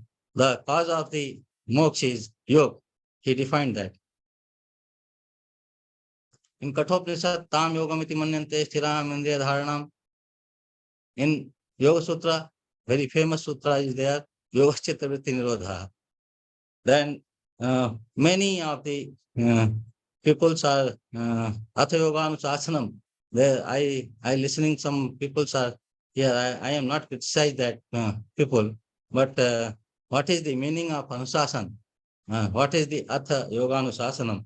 That is who is the learned person who learn from them. Otherwise, you are making different meaning. Anusasan means not a discipline.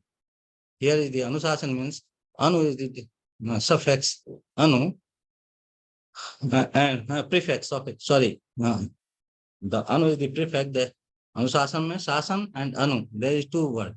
Anusasan. Anu is a prefix, and Sasan is the word meaning ruling, command, order. Shishtasya Sasanam Anusasanam iti Sanskrit Granteshu Praya Prapyate.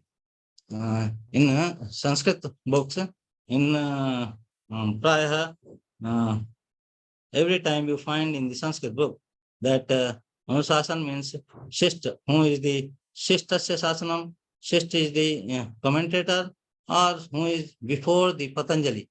Patanjali is not the beginning, in the beginning of the yoga. He is not the I have not English word for that. He is I am not remembering.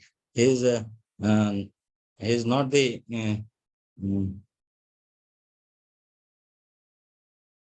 क्योंकि I am explaining Hindi in इसके पहले भी संस्कृत में योग के विषय में किसी ने कहा है, उसको यहाँ अनुशासन माने अनुवाद किया हुआ है.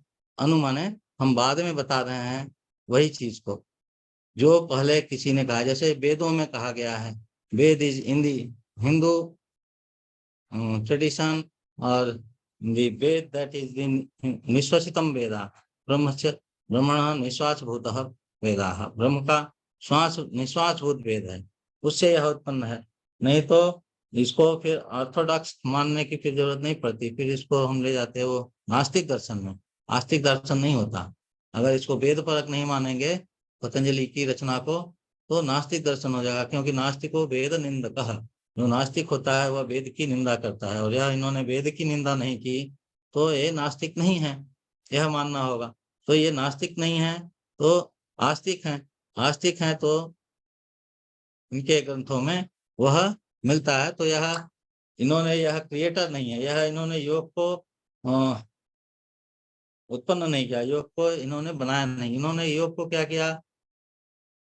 योग is found in different books, different scriptures, in Vedas, in Puranas, also different places, in different way, not in the systematic way, that he found and collect all of the things and wrote there in the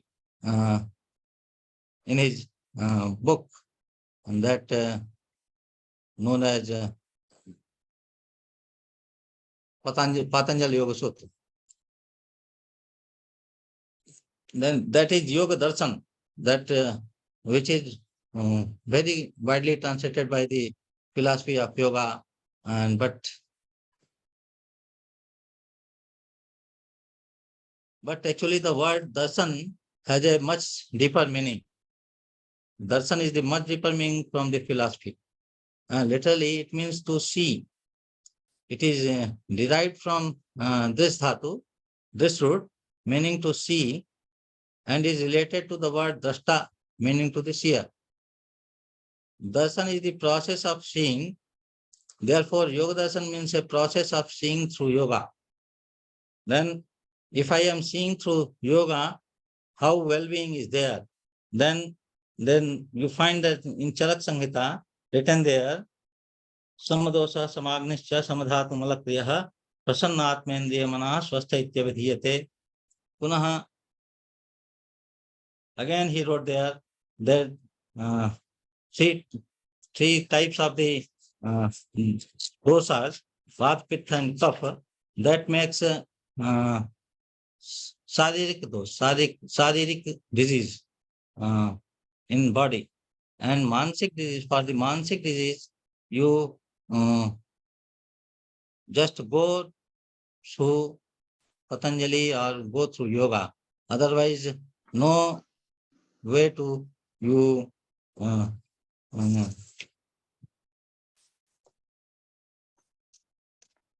क्योंकि वायु पित्तम कफः चोक्तः शारीरो दोष संग्रह मानसः पुनरुद्दिष्टो रजश्च तमेव च. Manas look is from rajas and tamas. There is in the there is theory behind that. The Tribun theory is there, and that theories are you find there chitta vritti nirodha, and chitta is also divided into tridos, trigun. That is chitta bhumi is also 5 chitta mula vikshipta ekagra and nirodha. Chitta also you use there in there is sat raja is in excess, tam and sattva is lower than the rajas. Then that way you find there that many the chitta, raja, tam and sattva, three those gunas are there. And two gunas, raja and tam is you neglect them, then sattva is also useful for the yogis, because in the sattva adhikya you find that samadhi is there, and the yoga chitta vritti nirodha. Otherwise, there is also some questions arise there. If yoga chitta vritti nirodha, yoga means the chitta vritti nirodha. Chitta means there is chitta vritti, there chitta mula vikshipta ekagra nirodha is also in the chitta form, that is stage of the chitta. Why is not written Patanjali in which stage yoga is there? Why he is written chitta vritti only? Why is not ekagra and nirodha is there? He is useful for yoga. Maybe lot of the practitioners uses that word for that. But yoga is also in chitta and mula, but same thing is there. If you have a lot of dukkha, then some sukha, then you feel dukkha. If you have lot of sukha and minimum dukkha, then you feel sukha. That is also in the triguna. Also, if sat is high potential and excess, then raj and tam is low. If raj is high, then sattva and tam is low, then vice versa you find there. Then what is the philosophical approach of the sattva, raj and tam? Pritya priti visadatmaka. In Sankarika, you find that the sattva, raj and tam प्रीत्यात्मकः सत्त्व, सत्त्वस्य एव प्रीत्यात्मकः स्वरूपं, प्रीत्यात्मकः स्वरूपम् एव अस्ति सत्त्वस्य. So sattva is प्रीत्यात्मकः. प्रीत्यात्मकः इत्युक्ते what is the meaning of प्रीत्यात्मक? प्रीत्यात्मक means sukha रूप. Priti means sukha.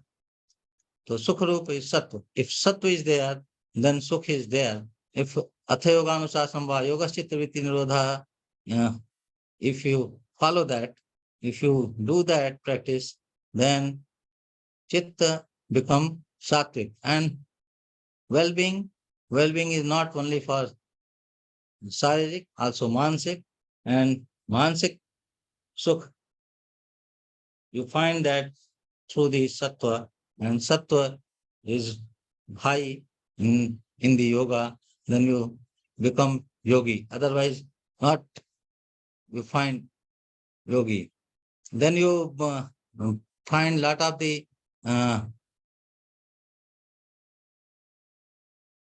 yoga, bhakti yoga, jnana yoga, karma yoga, hatha yoga, and different type of the yoga in the internet also. Many type of the one body come in the Paschat, not in the Hindu tradition. Patanjali yoga is not. Yoga Sutra is there, yoga is there, not in the Patanjali name of the author. In the Western tradition, you find Kant philosophy, Socratic philosophy, and Aristotle philosophy are there. But in the Indian tradition, you find Yoga Darshan is Yoga Darshan. Nobody there for that. That is Patanjali Yoga Darshan. That is Kapil Yoga Darshan. That is Hatha Yoga Darshan. That is Hatha Yoga is a different way of that. But not in the Hatha Yoga. Lot of the Hatha Yogis are there. Nobody Goraksh Hatha Yoga. Nobody call that. That is yogi. Different Nath Sampradaya yogis, and there is not a process to written there. There is Patanjali yoga. That is not. Yoga is there. Yoga means Patanjali, and Patanjali is collected all of the information from the Vedas and all of the lot of the information in the Puranas also. Kapil also they are in the, but he is not the founder of that. He is collector or something. Collect Anusasanam. Anusasan iti. He wrote that Anusasana. He wrote that Sasan. Why Anu prefix is used. He used that Anu prefix means he is before that yoga is available in the India in the form of Veda, in the form of different schools, in the different scriptures also. Yoga also yoga. Some people use yoga. Most people know that word yoga means union. But the Yoga Sutra, Patanjali refers to yoga as a process of separation. Kum prakrityor vyogopi yoga ityavidhiyate. There is Purus and Prakriti, two different things are there. Matter, then who is the drashta, seer, and the drishya, seen, Prakriti. Hello. Okay, sir.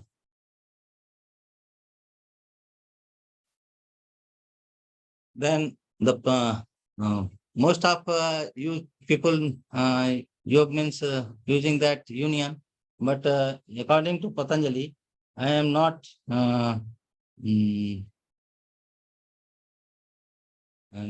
my view is different from that. But the Yoga Sutra Patanjali refers to yoga as a process of separation. Otherwise, the Sankhya and Yoga both are the same school, same philosophy, same philosophical background of both have. Then Sankhya says that Kum Prakriti or Yoga Yoga Ityavidhyate. So if Prakriti and Purush is jointly there, that is yoga, then what is Sansar? Sansar is yoga, not Sansar. Beyond the Sansar, yoga is there. If Sansar is Kum Prakriti or yoga is Sansar, and that Sansar is also known as Bandh. In the Sansar, in the form of that, you find that bandh is there. If you found the kaivalya, found the liberation from this sansar, this world, then you Viyog is there. Then otherwise, do not find the different, you both separate. That Prakriti is different and Purush is different. If you not separate that, then you not found that moksha, that kaivalya.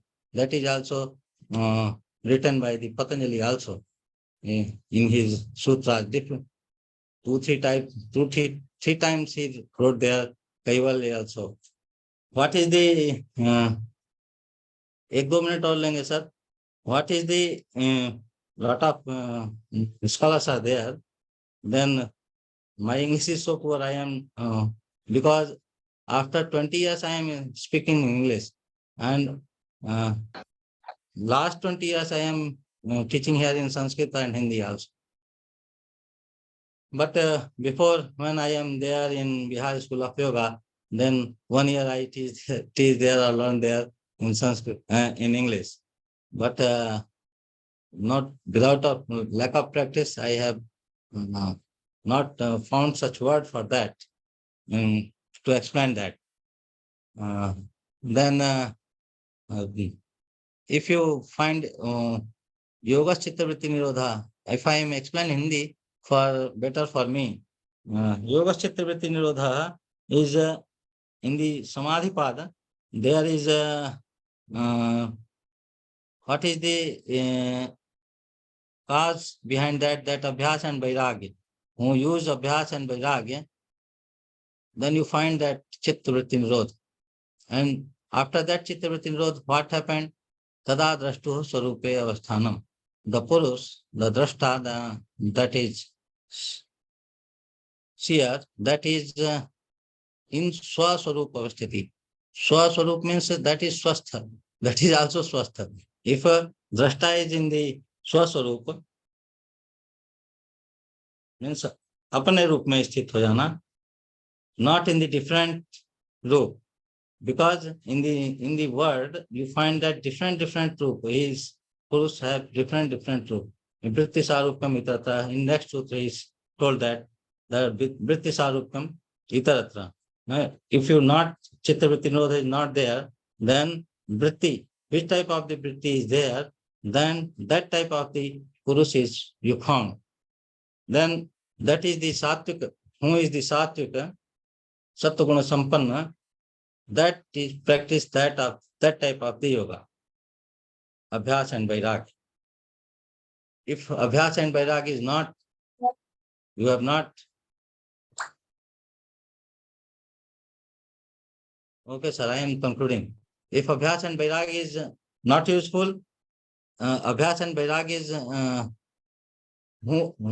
which type of people who is not using Abhyas and Vairagya, then what is the next door for that? To find that Samadhi. Then that is Ishwar Paridhana Dva. That is the next route, next marg. And in the Kriya Yoga, that is the next marg, Kriya Yoga. That is who is the Rajoguna Sampanna, who is the Chanchala Chitta, who have Chanchala Chitta, that will found by the Kriya Yoga. Because the Kriya is derived by the Rajoguna also. When you Rajoguni, then you will do Kriya also. Rajoguna seva karyam Kriya astu. Punaha Ashtanga Yoga, for that, which type of the people who is Tamo Guna Sampanna, like in this era, in this world, how many people are there? All of the people are using Ashtanga Yoga, not Abhyas Vairagya and not anything. I am concluding there. Then well-being is not only the for mind and body also. It is also useful for mind and body also. Then Chitta Prasanna. Why you found that Chitta Prasanna? Chitta Prasanna is becoming from yoga, not by the Ayurveda, not from the any other resource. Then well-being, there is also in well-being, the Prasannata is also there in type of Prasannata, lot of the Prasannata. Then Rajo Guna and Tamo Guna is some below and the Sattvagun is high, then you find that there is Chitta Prasanna is there. Thank you for the organizer, Mr. I'm not remembering. The And topic is, yes, sir, Kundan Sanwar. Kundar Sandwarji. Thank you for inviting me. Sir, the topic is very interesting. It needs lots of time, I understand, but it's very important topic because if we will not understand what's written in the original text, if we'll not interpret it properly, the whole meaning is useless, as far as I understand. Thank you, sir. Thank you very much. Thank you, sir. Thank you very much. So, our next, I apologize that due to time, Professor Suresh Barnawal, Dean Faculty of Yoga Health, Dev Sanskriti Vishwavidyalaya, will not be able to join us. Anyway, we will ask him a recording and we will connect. So, here we have another teacher. We also call him Guruji, who also teaches the teachers. He is a person of lots of inspirations, certified by Yoga Certification Board, Ministry of Ayush, Government of India as Yoga Master, Yoga Therapist, Lead Examiner, Yoga Teacher and Evaluator, Yoga Therapist, and so on. And certified everywhere, all the possible way he's certified. So with this, I invite and welcome Yoga Master Sri Ramanjit Garewalji. Sir, please. Thank you very much. Am I audible? Yes, sir. Yes, sir. We can listen to you. Okay. And see you. Jai Shri Ram, Anandoham. I bow to my teacher. Sit comfortably. Let the eyes close softly by themselves. A gentle smile on the lips. We will chant Om once. Take a deep, long breath in.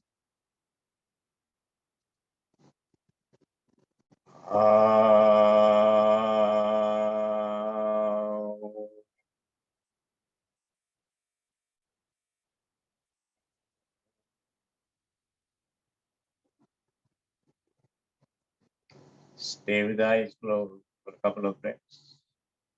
Just enjoy the vibration of Om.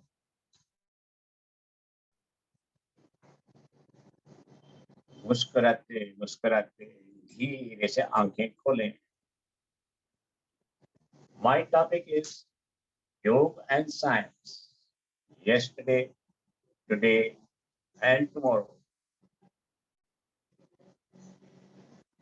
From the roots of yesterday has grown the tree of today, which will bear fruits tomorrow.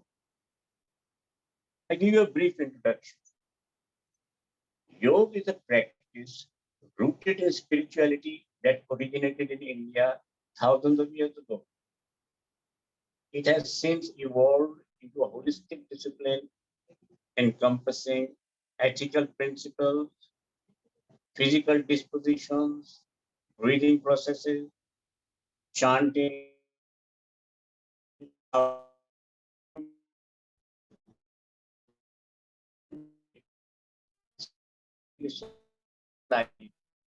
the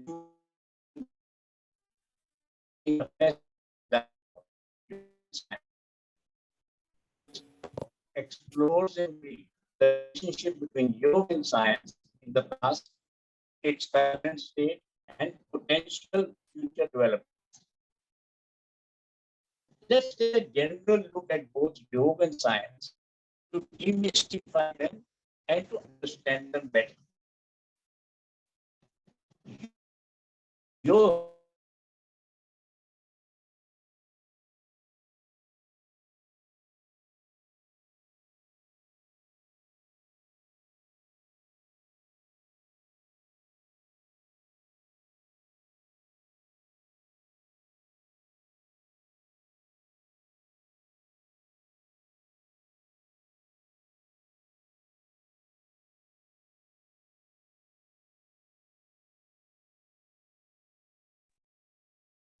something technically gone wrong. Anyway.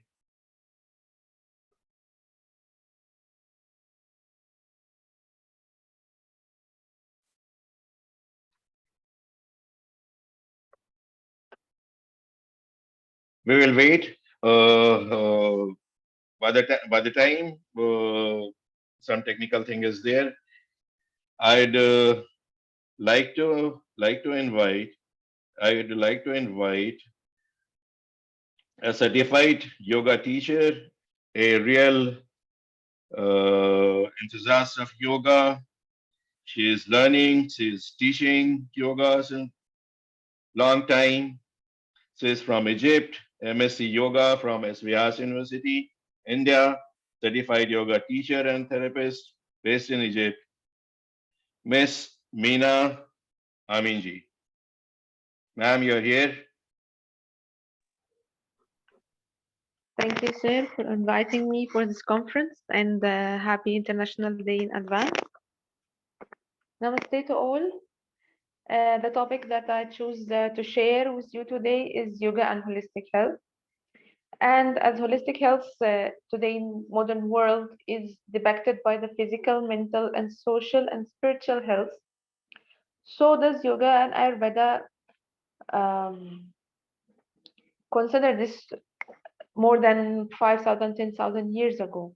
As many speakers have said, that Ayurveda focuses on the detoxification and the physical balance, dosha balance, while yoga aims at the mental balance. So how does yoga create such balance? First, of course, through the direct knowledge, through the knowledge of the scriptures and getting the wisdom, the ignorance is removed and the mental distortion is removed. But this is very difficult for so many of us. So yoga gives the integrated approach or a systematic approach. How can we achieve this? First, by understanding our existence, like in the Pancha-kosha concept from Taittiriya Upanishad, that we have a physical body, we have the vital force, we have the mind and its faculties, our thoughts and emotions, and we have the intellect. And also beyond all this, we have our true nature, which is bliss and joy. Or as Patanjali says, it is the consciousness, the seer. By understanding this, we remove some ignorance or some misconception that we are only the body, or we are our thoughts, we are the mind, or maybe we are our beliefs. Once we understand that all these are our faculties and they are not really us, but we have to create balance in every single layer of our existence, then we can remove the mental disturbance. So when yoga addresses the physical existence through kriya, diet, and asana, along with the Ayurvedic or naturopathy or any other treatment. Also, yoga sets breathing exercises and pranayam for creating balance on our vital energy. As the breathing is the connection between the body and mind, and whenever the breath is slow, also our mind becomes slow and finds peace. And when it comes to the mind, so many meditation techniques, how to regulate our thoughts, and we understand that the thought, or we understand, putting it other way, that emotion is also a thought. It's nothing more than a thought. And once we understand and we regulate it, we can reach some sort of clearness or a calm mind. And when it comes to our intellect, understanding this is a higher faculty of the mind, or by creating a discrimination or better understanding which is good for us and which is not good for us, which is suitable or which is not suitable, through the counseling, through the wisdom from the Vedic scripture. And then just for creating some joy and peace, being with nature, having a happy time with those who we appreciate and our family and loved ones, and sometimes some gamification or some playing and theater and music and art. So this is the approach that yoga gives indirectly to create some peace in the mind, through the different layers. And there's in Patanjali Yoga Sutra, there are so many other techniques, not just the Ashtanga Yoga is one of them, like the 8 limbs of yoga, but also there are so many techniques. Each sutra has its own technique. If you apply any of them in your life, just 1%, one principle, such as the Chitta Prasadam, how you become happy with the happy ones, you join them, then you will not find the jealousy in life. How you can have empathy with people who are suffering, so you can also support them, and you can um, mm, feel connected to the people around you, and how to appreciate whoever is doing good, because sometimes we criticize everybody doing something good, but this doesn't do that community any good. Just appreciate the little things done, because the little thing can become big tomorrow, and also that can create a little positivity in the mind of the person who's appreciating, and the other person as well. And by educating and ignoring, sometimes people do some mistakes without or unintentionally they do some mistakes, maybe, or we feel it's mistake or it's wrong in our right, and sometimes people do intentionally mistakes, so we have to also ignore such things. If we apply this Chitta Prasadam technique, for example, we can also reach some mental peace. Another thing is creating a positive thought for every negative thought which comes. This is also another technique offered by the Yoga Sutra. So there are so many things, but which I shed the light today is a kind of approach which is related to the yoga in its practical term, like in the asana, pranayama, meditation, satsang, and being with nature. So we can create more balance in our life. We can create more balance in the mind, and thus also physical balance will be there. We have a better social life, so social balance will be there, and definitely we have a better connection with the spirits, understanding our true nature, our spirits, and understanding that everything around us is also part of the same consciousness. Thank you so much for giving me the time. I tried to focus on such a topic and make it short and make it precise. Thanks again. Namaste. In a short time, as I understood, integration is important. Both materialistic thing and emotional things should be integrated to each other, then the result will come. Thank you very much. So Guruji is back. Sir, Yeah. you can please continue, sir. Yeah. My apologies. It was science, the net going off. It was yoga, me staying calm. Okay. We were at, let's take a look in general at both yoga and science to demystify them and to understand them better. Science is primarily concerned with the atom. Yoga is primarily concerned with the Atma. Science is concerned with connecting the dots. Yoga is concerned with connecting to the dot. For science, the physical world is reality, limited by definitions and governed by laws of physics. Its eureka moment is iti, aha, iti, it is. For yoga, the metaphysical is reality, not limited by definitions and not governed by laws of physics. Its eureka moment is neti, aha, not this, not this. Science is concerned with the differentiated, knower, knowledge, known. Yoga is concerned with the integrated, knower, knowledge, and known. Science is largely exoteric and a bit esoteric. Yoga is largely esoteric and a bit exoteric. Science is not perfect. Science does not have all the answers. Science has not yet been able to explain why tomatoes have 30,000 genes, whereas humans have only 20,000 genes. Science has not yet been able to explain why there are places on Earth where there is zero gravity or even negative gravity. Science cannot explain life force, the channelization of which is the mainstay of yogic practices. Science cannot accept a creator God. Science and yoga both have their own theories about the beginning of the universe. This led me to ask a question to myself.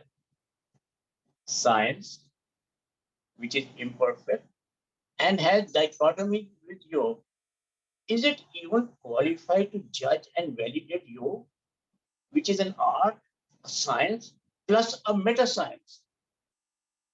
The answer which came to me, with which you are free to agree or disagree, is a big, emphatic YES. Yes. Yes. Because in spite of their dichotomies, yoga and science at their very basics, at their very roots, are inseparably bound together with a super glue. And that super glue is the search for truth, which both are searching for in their own way. And the brand name of that super glue is Ha, He, Ho, where Ha stands for happiness, He stands for health, these are both the ends, and Ho stands for how, which are the means. Coming to yesterday, the popular perception is that science has only today discovered yoga after its soaring popularity worldwide because of its multifarious benefits, and is only now subjecting it to the rigors of modern science. The truth is that yoga and science have been holding hands ever since they discovered themselves yesterday. Yogic methodology could not have evolved without being based on scientific methodology. The rishis were the original mind scientists. They gave the foundation yesterday on which we are where we are today, building for tomorrow. Coming to today, in the modern era, the romance between yoga and science has flourished. Credit must be given to Swami Vivekananda, who presented yoga to the West in 1893 and freed it from various distorted concepts around it, encouraging a scientific approach. Swami Kuvalyanand gave further impetus to a scientific approach to yoga with his pioneering research in the early and mid 1900s. Numerous studies have been conducted to investigate the physical, physiological, pranical, psychological, and therapeutic effects of yoga. Scientific research has contributed to a deeper understanding of the mechanisms through which yoga benefits various aspects of human well-being. Physically, regular yoga practice has been shown to enhance flexibility, strength, and balance. It improves cardiovascular health by reducing blood pressure, lowering heart rate, improving circulation, and has also been associated with improved respiratory function, increased immune response, and better hormonal balance. Psychological research has revealed that yoga and meditation practices promote stress reduction, emotional well-being, and improved mental health. Yoga practices have been shown to reduce symptoms of anxiety, depression, and post-traumatic stress disorder. Additionally, yoga's emphasis on mindfulness and self-awareness cultivates a sense of inner peace, focus, and resilience. The integration of yoga and science has led to the development of specialized branches such as yoga therapy. Yoga therapy applies yogic principles and practices in a scientific ambience to address specific health conditions. It is being increasingly recognized as a complementary approach within conventional healthcare systems, aiding in the management of chronic pain, cardiovascular diseases, mental health disorders, and other conditions. Both yoga and science, at their very core, are a study of vibrations. It is said in the Katha Upanishad that this whole world, whatever there is, vibrates, having originated from prana. And Tesla, one of the greatest modern scientists, echoed the same when he famously said that to understand the world, you have to understand vibration, as everything is vibration. The power of sound vibrations has been harnessed by yoga in the form of mantras. And now, science is using the power of sound vibrations to perform precision surgery, especially where instruments cannot operate. Yoga and science tomorrow. Yoga and science are different disciplines studying what they believe to be the truth. Looking ahead, the romance between yoga and science is poised for further growth and collaboration. Till date, science does not have the sophisticated instruments to observe and measure higher yogic phenomena. As scientific advancements continue to unravel the mystery of the human body-mind energies complex, yoga's potential applications and benefits are likely to expand. One area of increasing interest is the exploration of the neurophysiological effects of yoga. Neuroscientific research using techniques such as functional magnetic resonance imaging and electroencephalography has started to shed light on the brain changes associated with yoga and meditation practices. Understanding these neuroplastic changes could pave the way for development of targeted interventions for cognitive enhancement, stress reduction, and mental health promotion. Moreover, the integration of technology with yoga has the potential to revolutionize the practice. Wearable devices, mobile applications, virtual reality platforms, and now AI can enhance the accessibility, monitoring, and personalization of yoga experiences, as after all, yoga is all about yathartha anubhav. These technological advancements may enable individuals to engage in personalized yoga practices and receive real-time feedback, thereby enhancing their overall well-being. In the future, there is also the possibility of greater collaboration between yoga practitioners and scientists. Mutual understanding and dialogue can promote the integration of traditional wisdom with empirical evidence. This integration could lead to the development of evidence-based yoga protocols, standardized teaching methodologies, and the refinement of yoga therapeutic applications. In conclusion, I would like to say the relationship between yoga and science has come a long way from the mystical and esoteric to the empirical and evidence-based. Today, scientific research has provided substantial evidence for therapeutic benefits of yoga.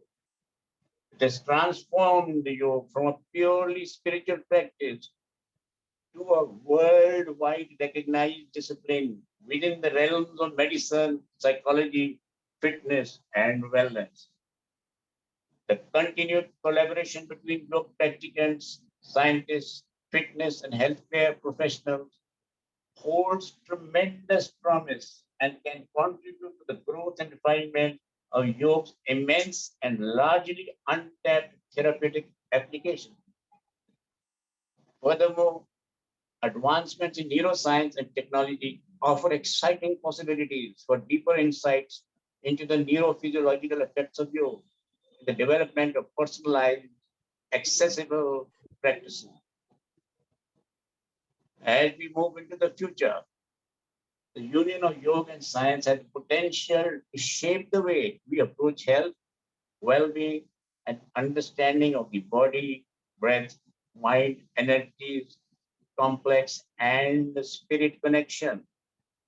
By embracing the wisdom of the ancient practice of yoga and combining it with the rigors of modern scientific inquiry, we can foster a holistic approach to human flourishing that transcends cultural boundaries and brings us closer to a harmonious integration of body, breath, mind, energies, complex, and spirit, which again is essentially yoga, but now with a slice of scientific validation. The Sangam or meeting point of yoga and science is yoga chikitsa or yoga therapy, where from mere holding of each other's hands, they will embrace eternally to benefit humankind.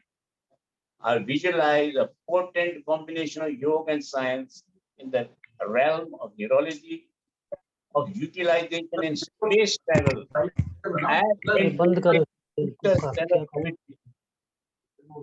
I thank you very much.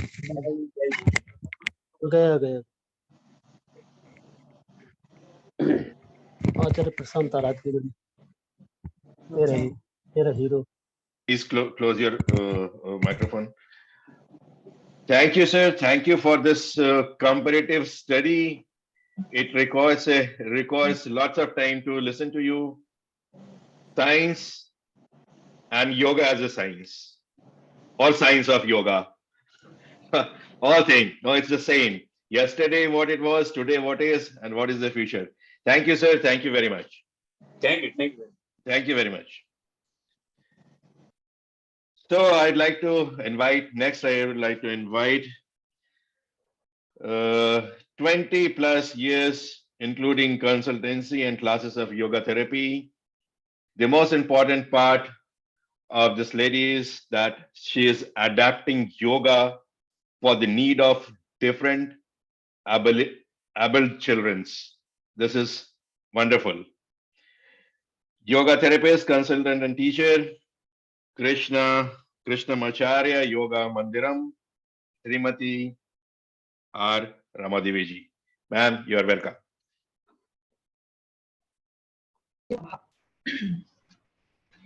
Good evening to all of you and namaste. I would definitely love to thank the organizers of the UAAY and also our center KYM for giving me the opportunity in this platform. My topic today would be that is about the approach to yoga therapy. That is what is being done at the KYM Center. It is a well-known fact that Ayurveda and yoga both share very strong roots from the Vedas. So, therefore, both Ayurveda and yoga, they both have certain principles which they adopt and apply during their treatment protocol. So both Ayurveda and yoga have followed the principles of Sankhya, of evolution, and also taken up the knowledge from the Taittiriya Upanishad with the help of the Panchamaya model in order to help the individuals who are suffering. So what exactly is the Sankhya principle of evolution? According to the Sankhya principle of evolution, there are two entities. One is the Purusha and another one is the Prakriti. The Purusha, let us see that the main fundamental basis actually is we should understand the difference between the Prakriti and the Purusha if we need to really give a proper approach as yoga therapy to an individual. So, what is exactly is Purusha? Purusha is nothing but the spirit or the soul or the consciousness, as we call, and it is embodied in the Prakriti. Now, this Purusha is basically the experiencer or the perceiver, which uses the Prakriti to perceive the universe, life, and its activities. Also, the Purusha does not have anything to do with the gunas, or it is not affected or disturbed by the gunas. Now, let us understand what exactly the Prakriti is. Prakriti basically is formed due to the activation of the gunas, and the gross manifestation of this activation is our physical body. So Prakriti is basically the physical body. According to therapy, in terms of therapy, if we understand, Prakriti is nothing but the gross physical body, senses, and the mind. All the three together form the physical body, and the physiological body together forms the Prakriti. Now, this Prakriti is formed because of the activation of the gunas, as a result of which you have the five Pancha Mahabhutas, which go to the formation of the Prakriti. The five Pancha Mahabhutas are the Akasha, Vayu, the fire, Agni, the Aap, and the Prithvi. Now, the first two elements, that is basically the Akasha and the Vayu, together form what is called as the Vata dosha, and the next, that is the Vayu, that is the Jal, and the Agni together form the Pitta dosha, and finally the Prithvi and the Jal go together to form the Kapha dosha. What are these doshas basically? They are nothing but the bioenergies or the vital energies that are responsible for the physiological functions of the body in general. Now, this Prakriti, we should understand, is very, very, very distinct, unique from person to person at all levels. Whether it's the body, whether it's the mind, or whether it's the senses, it is so different on account of the subtle body, which is nothing but the vasanas, or what shall we say, as the karmic imprints. So this basic understanding is very essential for us to understand which part of the system is affected, or say which dosha is first of all affected. Similarly, now let us move on to the Panchamaya model, where you understand that the human system, according to the Upanishad, consists of the 5 dimensions. Basically, the Annamaya, which is nourished by the food, the physical body. Then you have the Pranamaya, which is nourished by the prana or the physiological body. Then you have the mental body, the Manomaya, which actually forms a storehouse of thoughts, feelings, and also so many other accumulation of knowledge. Then you have the Vijnanamaya, which is actually filled up with a lot of discriminative power, clarity, and wisdom. And you have finally the Anandamaya, which is very closer to the self, so enriched with a beautiful state of bliss. So having understood these two principles play a very important role in yoga therapy at our center. Krishnamacharya, our Acharya and teacher, was an expert in all the Vedic sciences for that matter. Apart from being a very accomplished yogi, he approached yoga therapy using these principles and also used a model wherein he was able to identify the heyam, the symptoms, and hetu, the cause, and he was also able to fix the goals for each and every individual, and that is the Hanam, and he was also able to identify unique tools for each and every individual person, because each and every individual is very, very, very, very unique. The general body frame might be the same, but they are all totally very different and unique. So you use this particular approach so that we can give the best to the student. So in KVM, the protocol basically is to assess the individual and not only the disease condition.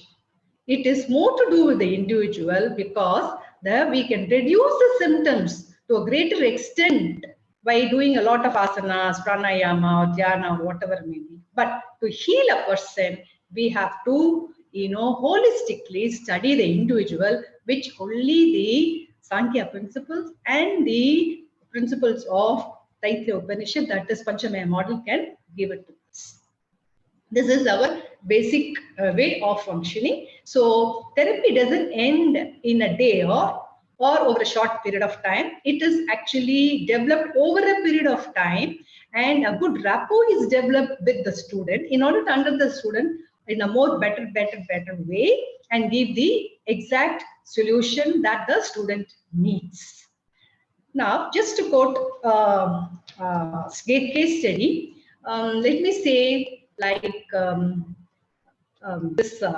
there was a boy who was around 20 years old, a college student, and this student basically had anxiety issues, and followed by IBS, irritable bowel syndrome, and fainting spells, especially during the examination time.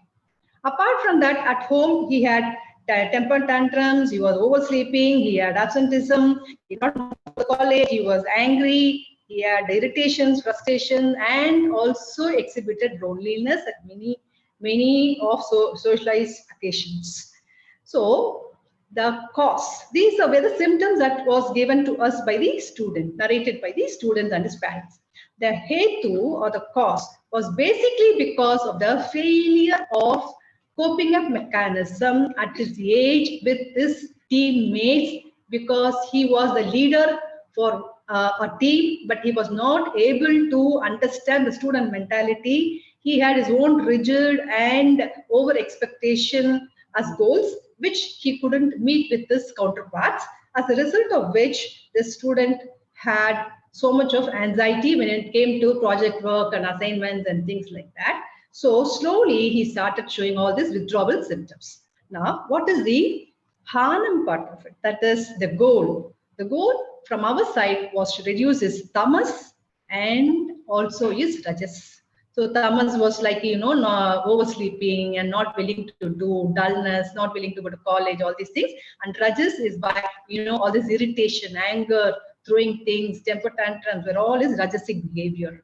So what was the upayam from our side? It was, you being in college these days, you don't have much time to practice. So a short and, crisp upayam was given to him.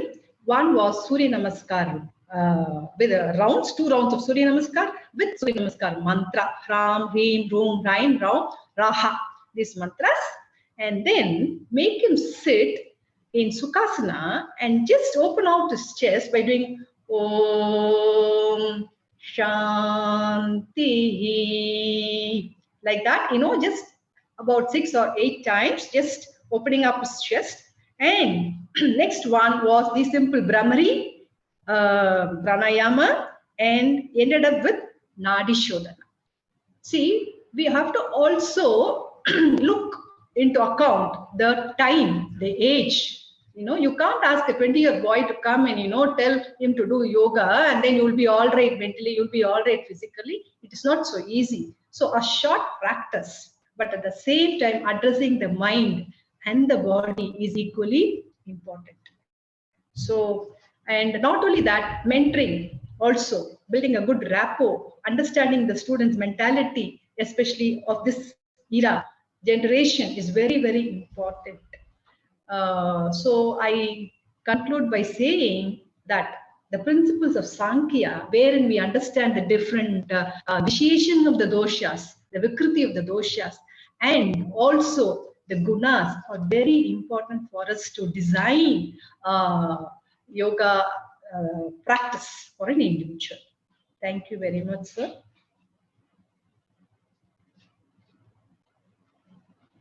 Thank you, ma'am. Thank you, ma'am. Thank you, sir. As I understand, the importance is that you're doing the case studies. You are doing the case studies, you are understanding the problem, and you are making the models. You are making the models. How to find the solution. How to find this solution. So this is important. So Please carry on. Important. It's a wonderful work you are doing. It's a wonderful work you are doing. Thank you, sir. Thank you very much, sir. Thank you, ma'am. Thank you.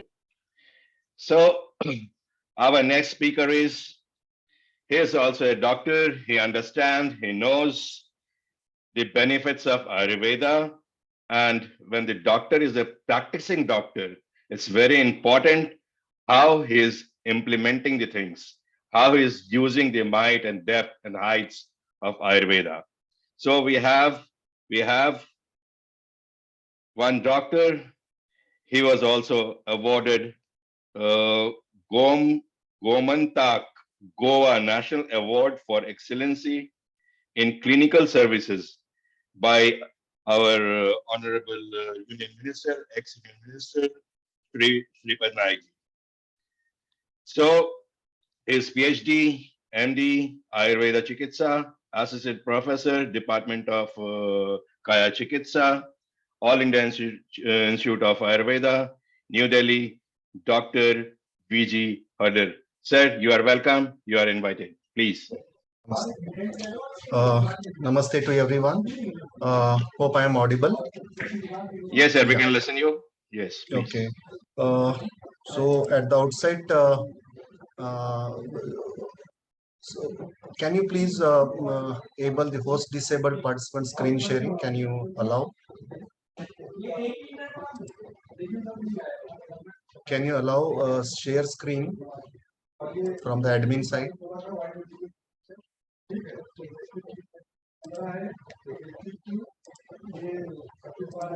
Yeah, now I can share. Yeah.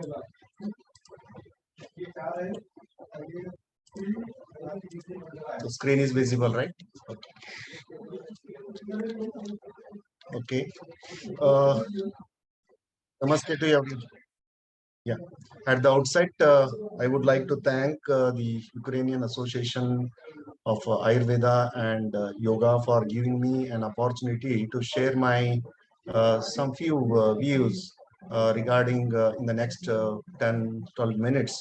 I'll be discussing about how Ayurveda understands the present burning problem, the non-communicable diseases, that is the cancer, and its management, how Ayurveda understands and how it integrates with Ayurveda, yoga and other therapies in the management of cancer. So you can see everyone knows this. The prediction also going higher and higher. There is no any question of decrease till now with all inventions and all advances in the medicine and integrations. Everything is going on. Still the prediction goes upwards. The incidence and the mortality related to cancer is gradually increasing and consistently increasing. There is no dip at all in this line, you can see. So it shows the severity and the of a condition which needs to be concentrated. And this is at the present, I can say, I look after many cases as a general medicine department. I see many other cases also apart from cancer, but recently we have started the cancer OPD also in last 3-4 years. We can see the patients flow, how they are coming, how they are seeking actually they are coming towards Ayurveda and yoga for the alternative therapies or whatever it is, that's a supportive add-on therapies. Many things are going on still now. It's the unsolved problems. Just now, I will give in next 10 minutes how we'll understand this condition and what we are exactly doing right now in this regard. So in cancer, the word in Ayurveda, if we see different terminologies have been used. That is Arbuda, is the one word which is more suitable. It is used, that is explained in the Samhitas as the palpable non-suppurating mass. Most of the times we see this, which is explained in Ayurveda very well under the name of Arbuda. And another term is Gulma, that is the palpable masses in the abdomen, particularly in the visceral masses. And another is the word Granthi, same as Arbuda, that is suppurating, amenable to. This one, and Vidradi and the Dushtavrana, that is the non-healing wounds also.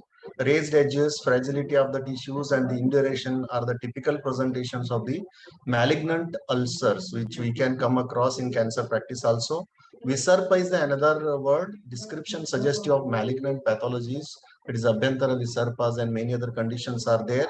Dhatugata Jwara, that is can be a presentation of a leukemia. Pandu, that is the anemia that is seen as a complication of the disease in many of the conditions, and many more. All these terminologies just I have given for a reference. Many other terminologies we can use as per the presentation and the symptoms as the patient is presenting to us. Accordingly, we diagnose them, understand them, and accordingly we plan the treatment in Ayurveda.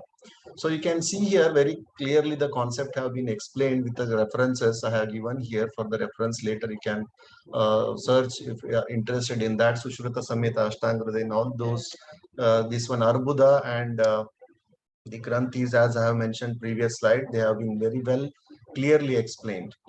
And as all of we know, the major culprits for this cancer nowadays is, even though it is the direct cause is not identifiable, but these are great risk factors for the causation of the cancer. That is main first is the faulty lifestyle and the toxicity what we are getting from either from our food or environment, whatever it is. So aging is the another factor, and genetic factors, definitely genetic factors are also responsible. And irritation, trauma, improper and misuse of the drugs is also another cause. And last, and the important again is the diet and lifestyle, very important. The mithya ahara and the mithya vihara, what we call in Ayurveda. So these are the main culprits due to that. So overall, if we see, it is all a lifestyle disorder, again considered as a lifestyle disorder, whatever may be the reason is. So as a preventive aspect, we need to concentrate more on the lifestyle, and the Ayurveda also emphasis more on the lifestyle management, and also the inculcating yoga practices along with this. Ayurveda will be a great beneficial for cancer patients. So these are the few things which I try to put in front of the audience. That is, in Ayurveda we consider doshas and the doshas, that is dhatus, what we call. Doshas are the bodily humors which is responsible for the maintenance of the health, as well as they are responsible if they are abnormally behaving, they will cause the diseases also. And the doshas, the dhatus, are the tissues of the body. So interaction with these two things, why only two things I have taken here is the rasa, rakta, mamsa and meda. These are the four factors which we majorly consider in cancer. The involvement of the vitiated doshas and into these tissues, so the proper metabolism of these tissues will be disturbed. Just in gross I am telling, so disturbed, and because of this the proper metabolism of these rasa, rakta, mamsa, meda, so sapta dhatus have been identified in Ayurveda.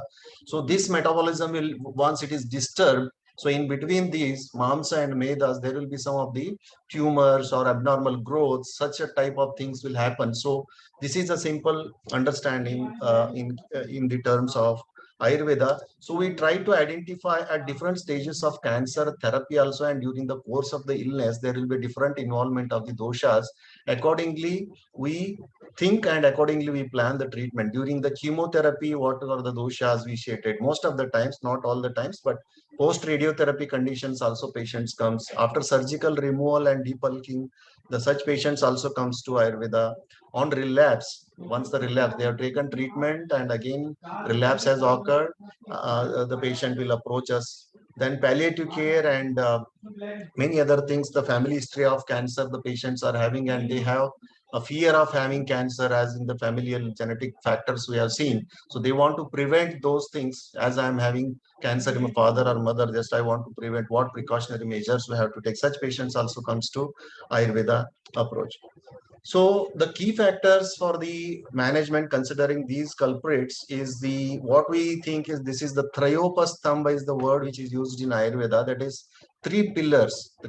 One is Ahara, Nidra, and the Brahmacharya. Ahara is the dietary habit what we practice, and the Nidra, that is the sleep, proper pattern of sleep cycle, what we can say, and the Brahmacharya is the practice of sexual acts. So these things, if they are very well balanced, these are called as the three pillars of maintaining the health. If this is disturbed, definitely one or the other way we can see the lifestyle disorders, including cancer. That's why I have included this Trayopastambas. So in Ayurveda, Dinacharya has very well explained. So that is the daily regimen, what you have to do from morning to evening. And not only on the day, also Rutucharya has been explained. The seasonal regimen has also been explained. So at in which season, what you have to eat, when you have to get up, what activities you have to do from the morning to evening. It's very well explained. So circadian rhythm in the Dinacharya, everything, the Nobel Prize. So everything has been explained in this Dinacharya and Rutucharya concepts. So apart from this, we have also the tools like Ayurveda medications. Apart from that, the yoga, pranayama, and particularly the rasayana therapies. So we in this seminar, more concentration is given to yoga and the pranayama. That's why I highlighted. So another major practice in the Ayurveda is the rasayana therapy to maintain the optimized tissue metabolism. These are some key factors we keep it in mind before the management of cancer. So you can see one publication here, role of yoga in cancer patients, expectations, benefits, and risk. It is available online also. You can see here the work has been done, the review has been done on this, the list of yoga practices for the management of cancer related symptoms. Okay, these are on the left column. You can see the loosening exercise, upper extremity. So such, see, Padashashtasana, Ardha Chakrasana, Trikonasana, Uttapadasana. So all these are the asanas and the activities has been listed here, and it is found to counteract and manage the complications of arising due to either by the treatment or the course of the illness in the cancer patients, that is fatigue and chemotherapy induced nausea and vomiting, constipation, head and neck, general stress, myofascial pains in the lower and upper extremities. So many things have been seen by the, what are the benefits from the particular asanas. In particular, this one has been summarized based on the experiences and the studies which have been published. So as I was talking about the rasayanas, rasayana is one of another part of the treatment of Ayurveda, where which is more practiced in case of cancer, where we say rasayana is like a rejuvenating drugs which have been explained in a separate chapter. So rasayana is basically what we can overall we can say to maintain the body balance and to maintain the optimized tissue metabolism.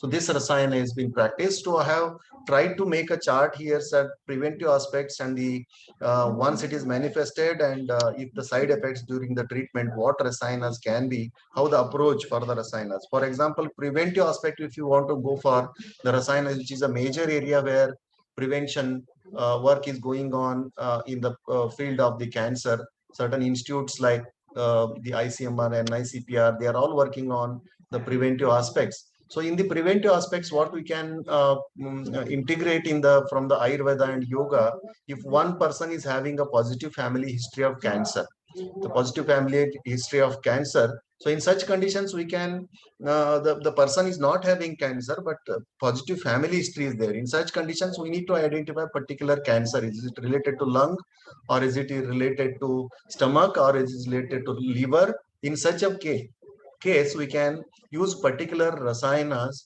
for the prevention aspect. For intermittently, they can go for, along with yoga and pranayama, they can have a particular rasayanas for certain period of time. And the persons who are not having positive family history, but they are exposed to the risk factor like smoking, alcohol, many other things are there, the risk factors. In such patients, we have to advise the regular Shodhana process, that is the detoxification process, have been explained as a heading of Panchakarma in Ayurveda. So that can be done, followed by the, again, the Rasayana therapy as I have explained. The general rasayanas can be given. Another category is no history of cancer and not also exposed. In such a patients, general rasayanas are there like milk, ghee intake and everything. The nitya rasayanas have been explained to maintain the health. In that, it is all considered under the heading of the preventive aspects. Once the cancer is manifested, then the name Nainityaka Rasayana is being told. Nainityaka Rasayana is not for the prevention, it's for the treatment purpose. The Rasayanas have been explained. As per the system involved, we need to choose the Rasayana.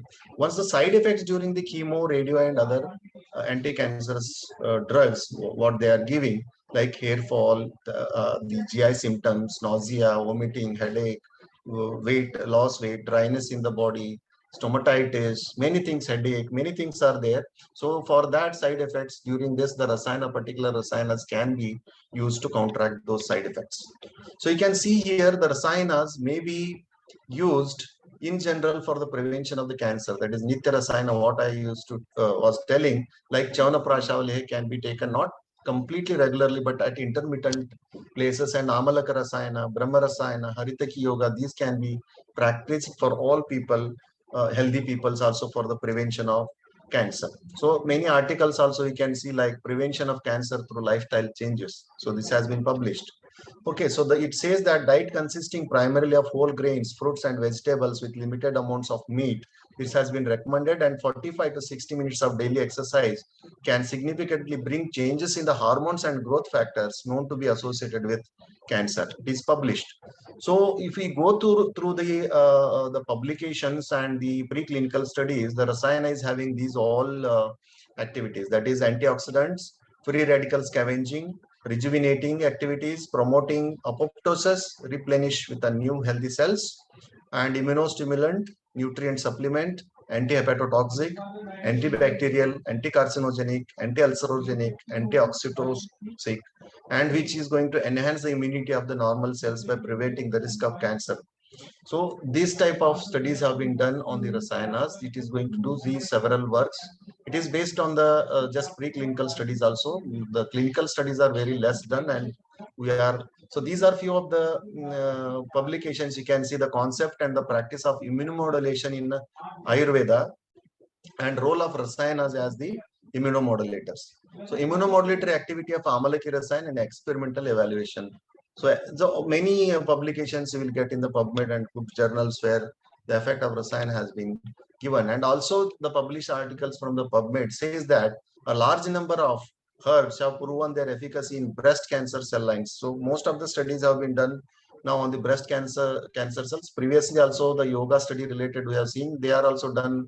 Most of the study they have concluded they have done on breast cancer. So anti-neoplastic potential of these drugs, Ayurvedic drugs, antioxidant sources are there in the Ayurveda herbs. So cytotoxic activity, mitotic arrest, activating potential of tumor suppressor genes, inducing apoptosis, inhibiting the proteasome leading to cancer cell death, anti-metastatic activity, and enhancing chemosensitivity and radiosensitivity. These are the activities have been observed and published.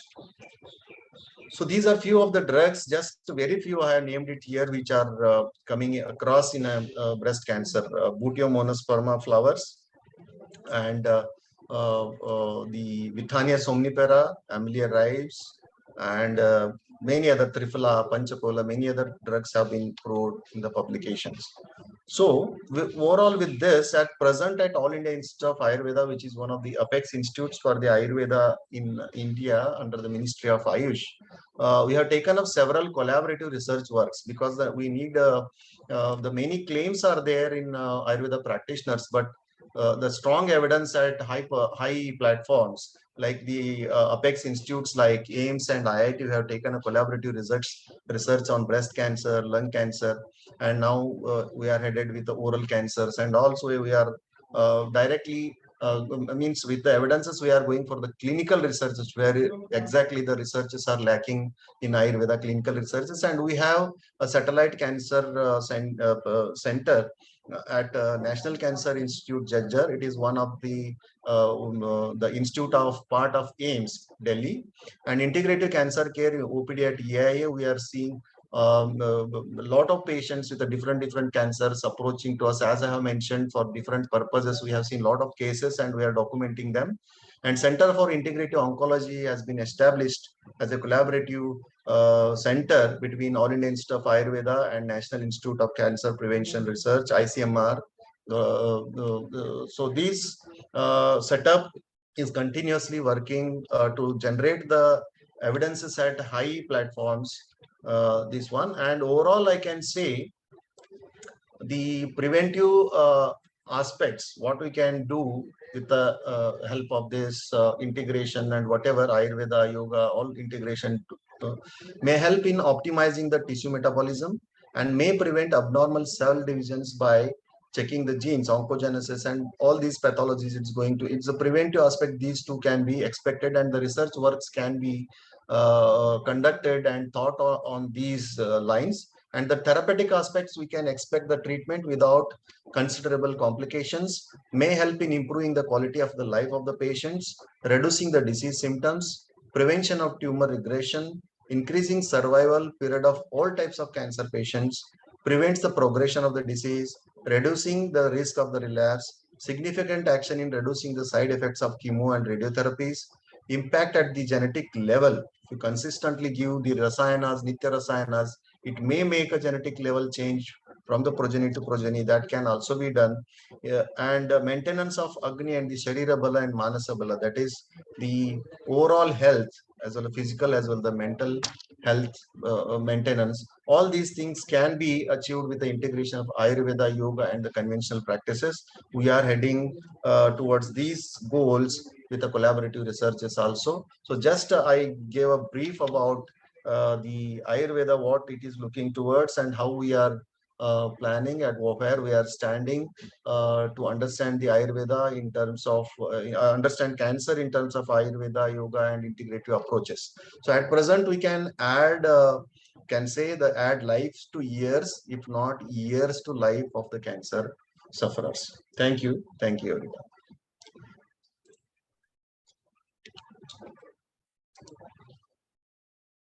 Thank you, thank you, Dr. Hader. It's very interesting, and it's very important that now we have understanding and understood that more and more clinical trials are to be made, and the clinical trials, only not clinical trials, but the standards should be maintained. The higher standards should be maintained, and the time will come when the Ayurveda will be totally evidence based.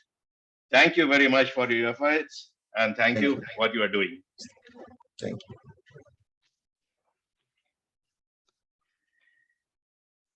So we move further. A revered teacher and a philosopher renowned for his wisdom and compassion. He has guided millions on the path of self-knowledge and liberation, a best-selling author of more than 100 books. He is alumni of IIT Delhi and IIM Ahmedabad, a former civil services officer. He is one of the most followed wisdom teachers in the world, with 17 million plus followers across all social medias. So we welcome and invite Acharya Prashant.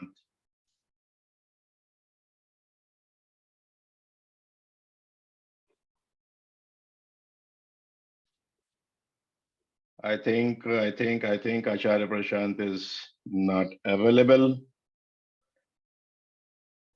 Anyway, he'll join. We'll invite him once again as he will come. So we move ahead. He is also a scholar. He is a learned man. He is a big organizer. He is a person who plans and advises the planning institutes. He is advisor to the planning institutes. He is advisor to the institutes who advise us, who recommend us at government level and other lots of important issues. So here's one more very important thing is, he is the man who single-handedly prepared the zero draft on benchmark of training in yoga for World Health Organization. So he has more than 63 publications, 13 books, 15 research papers published in different peer-reviewed journals. Formerly professor and head the Department of Yoga Science and Dean, the Faculty of Health and Wellness, and Executive Registrar of Sri Sri University. And now he is Vice Chancellor of Sri Sri University. I invite Honorable Professor Dr. B.R. Sharma ji.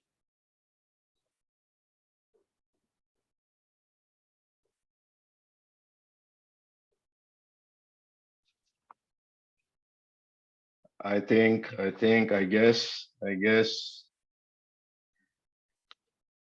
Dr. Sharma ji is also not here. I understand we are moving a bit apart from their schedules, but it's like that. I cannot stop the teachers. I cannot stop the professors.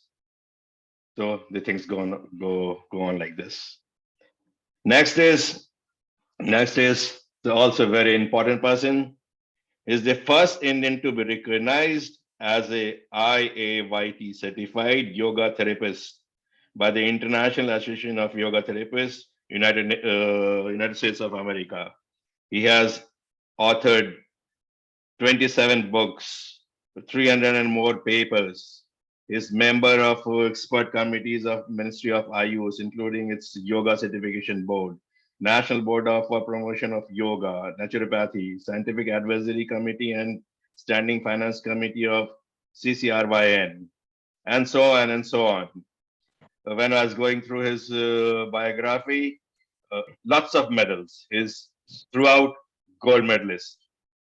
So I cordially invite and welcome Yogacharya Dr.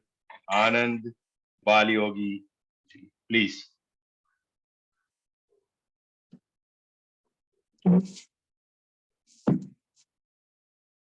Yogacharya Dr. Anand Balyogi ji.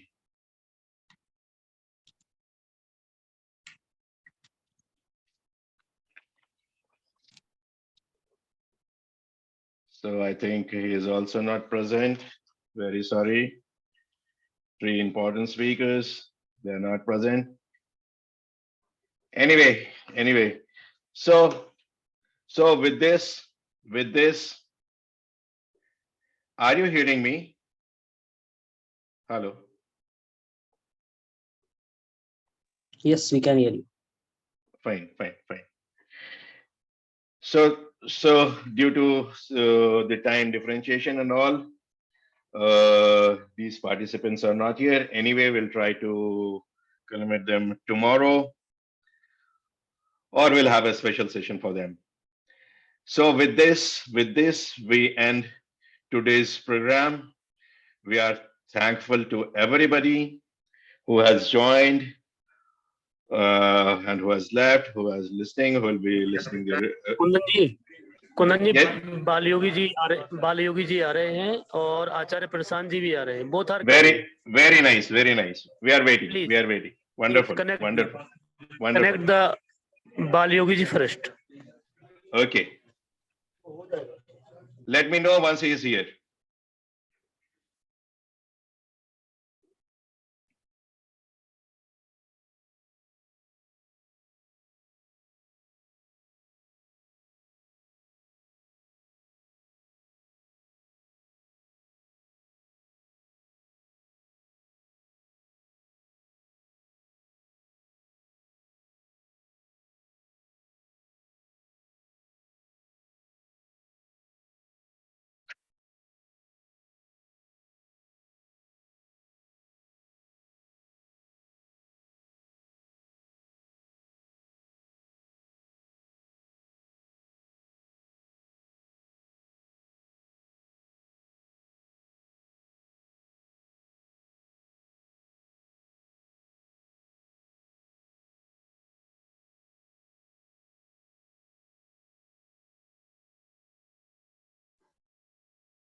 So once again, I'll introduce He is the first Indian to be recognized as a IAYT certified yoga therapist, International Association of Yoga Therapists, United States of America. He has authored numbers of DVDs, 27 books, published lots of papers, member of expert committee of Ministry of Ayush, Yoga Certification Board, National Board of Promotion of Yoga, and so on and so on, Scientific Advisory Committee, and so on and so on.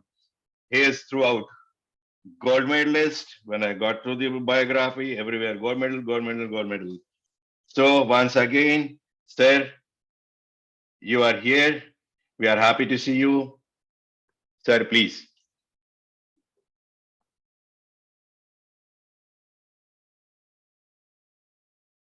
Namaskar, Vanakkam, Swagatam.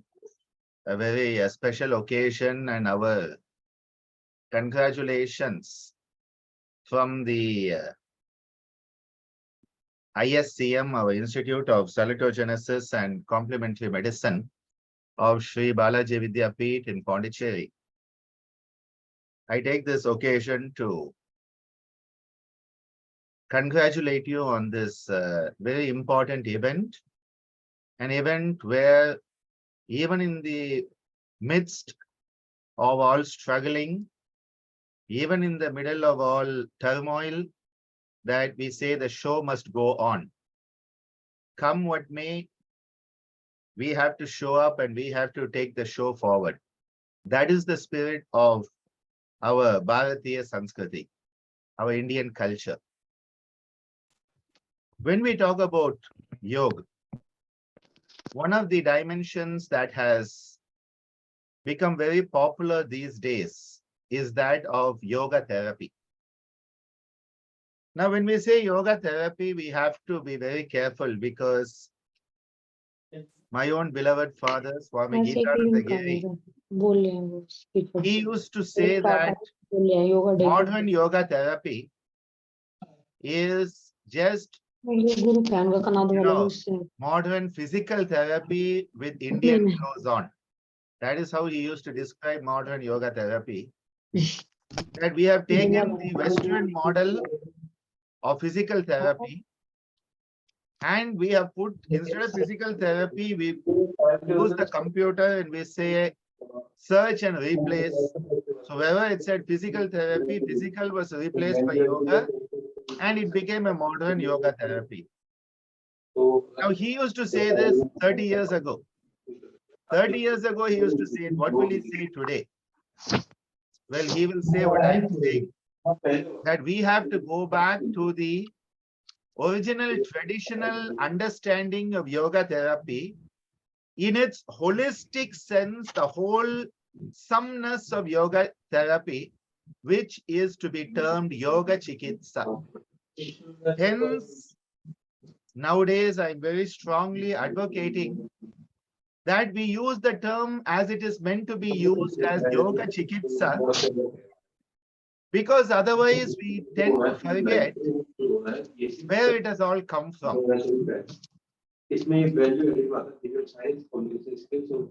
रूपा जी आप अपना mic mute कर लें please. Yeah, thank you. When we talk about yoga chikitsa, what we need to realize is it is based on a focus on health and wellness and not a focus on disease. This is called salutogenesis. Now, for many of you who are not used to this, it may be a new term, salutogenesis, which basically means a focus on all the factors that is enabling health and wellness to manifest, as compared to the more prevalent pathogenesis, which is focused on factors of disease. So the modern medical system is primarily based on disease model, not a health model. But yoga chikitsa, on the contrary, is based on a health and wellness model, not a disease model. So if you look at a statement by Maharishi Patanjali, in the Vibhuti Pada. Now, this is a pada that many people don't even look at, because everybody looks at the Samadhi Pada, Sadhana Pada, and after the first few verses of Vibhuti Pada, they say all this is some hocus pocus story of some siddhis. And they say, why should we learn? This is not possible. But if you go into the Vibhuti Pada, you will find pure science. And the Vibhuti Pada gives us the perspective that anything we focus upon, which is what samyama is all about, anything we focus upon with full concentration, that it becomes a meditative oneness and it becomes a samadhi-based absorption, we can experience certain attributes. And Maharishi Patanjali tells us there is something called Kaya Sampat. Now, this is something that we often forget, that he has given beautiful concept of Kaya Sampat. And what is this Kaya Sampat? Kaya Sampat is the perfection of the human bodily experience. Rupa Lavanya Bala Vajra Samhananatvani Kaya Sampat, he says. He has given those qualities. And this is why it is very important that we realize that we need to attain the perfect state of health, which can also be described as samadhi. So another way to understand samadhi, other than the philosophical and metaphysical way, is a yoga chikitsa based understanding of samadhi as that state of perfect health. Physical, mental, emotional, social, and spiritual health. And again, for that perfect health, again, Maharishi Patanjali has given us the Ashta Angani. He tells us that these Ashtau Angani, the 8 limbs, Yama, Niyama, Asana, Pranayama, Pratyahara, Dharana, Dhyana, Samadhaya, Ashtau Angani. He has very clearly given that these 8 limbs are there for us to experience the peak of excellence of what we today can call health, wellness, and well-being. The first 2 anga, Yama, Niyama, they are called Adhikara Yoga. They make you an Adhikarin, fit for the highest experience. They give us that perfect state of health in the social dimension. The social dimension of health we can experience in its totality when we follow the Yama Niyama as we are meant to follow. Because the Yama Niyama are the basis of living as a human being. The Yama are telling us, do not be a subhuman being. Do not fall prey to the subhuman tendencies, which are primitive survival tendencies, starting with himsa. That is why vitarka, himsadaya, he says, that these vitarkas, the deviants that pull you away from the state of being human and pull you into the subhuman. If you are subhuman, you are not human. And if you are not human, you are not healthy. When violence predominates in your consciousness, you cannot be healthy. Because violence will breed more violence. What you put in, you get out. And that is why the solution is not in violence, but in focusing on the Pratipaksha Bhavanam of violence, which is ahimsa. That is why each of the Yama is a Pratipaksha Bhavanam, which is why Maharishi Patanjali says, you first have to work on these deviant tendencies by adopting Pratipaksha Bhavanam, which is the living of the Yama Niyama itself, because Vitarka Himsadaya Kritakarita Anumodita Lobha, Krodha, Moha, Purvaka, Mridumadhya Adhimatra, Dukkha Ajnana Anantapala, Iti Pratipaksha Bhavanam. That is why in Yoga Chikitsa, if we are to attain that state of peak excellence in sociological health, the Yama and Niyama are supported by Pratipaksha Bhavanam. Now, how many yoga therapy teaching courses today even address Pratipaksha Bhavanam? How many even address the importance of Yama Niyama as tools of Yoga Chikitsa? We have limited to asana and a little bit of pranayama and a little bit of yoga nidra. Finished. That is not what it is. The holistic, wholesome experience that Yama Niyama, the Yama by restraining the subhuman tendencies, and the Niyamas by enhancing the humane qualities through Saucha Santosha Tapaswadhyaya Ishvara Pranidhan. We are experiencing what it is to be human. And so we have restrained the animal, we have enhanced the human, and social health dimension, tick the box. The next is physical health dimension. The bane of modern life is inactivity. Inactivity. Sedentary lifestyle. It's not even a lifestyle. Sedentary non-lifestyle. Inactivity.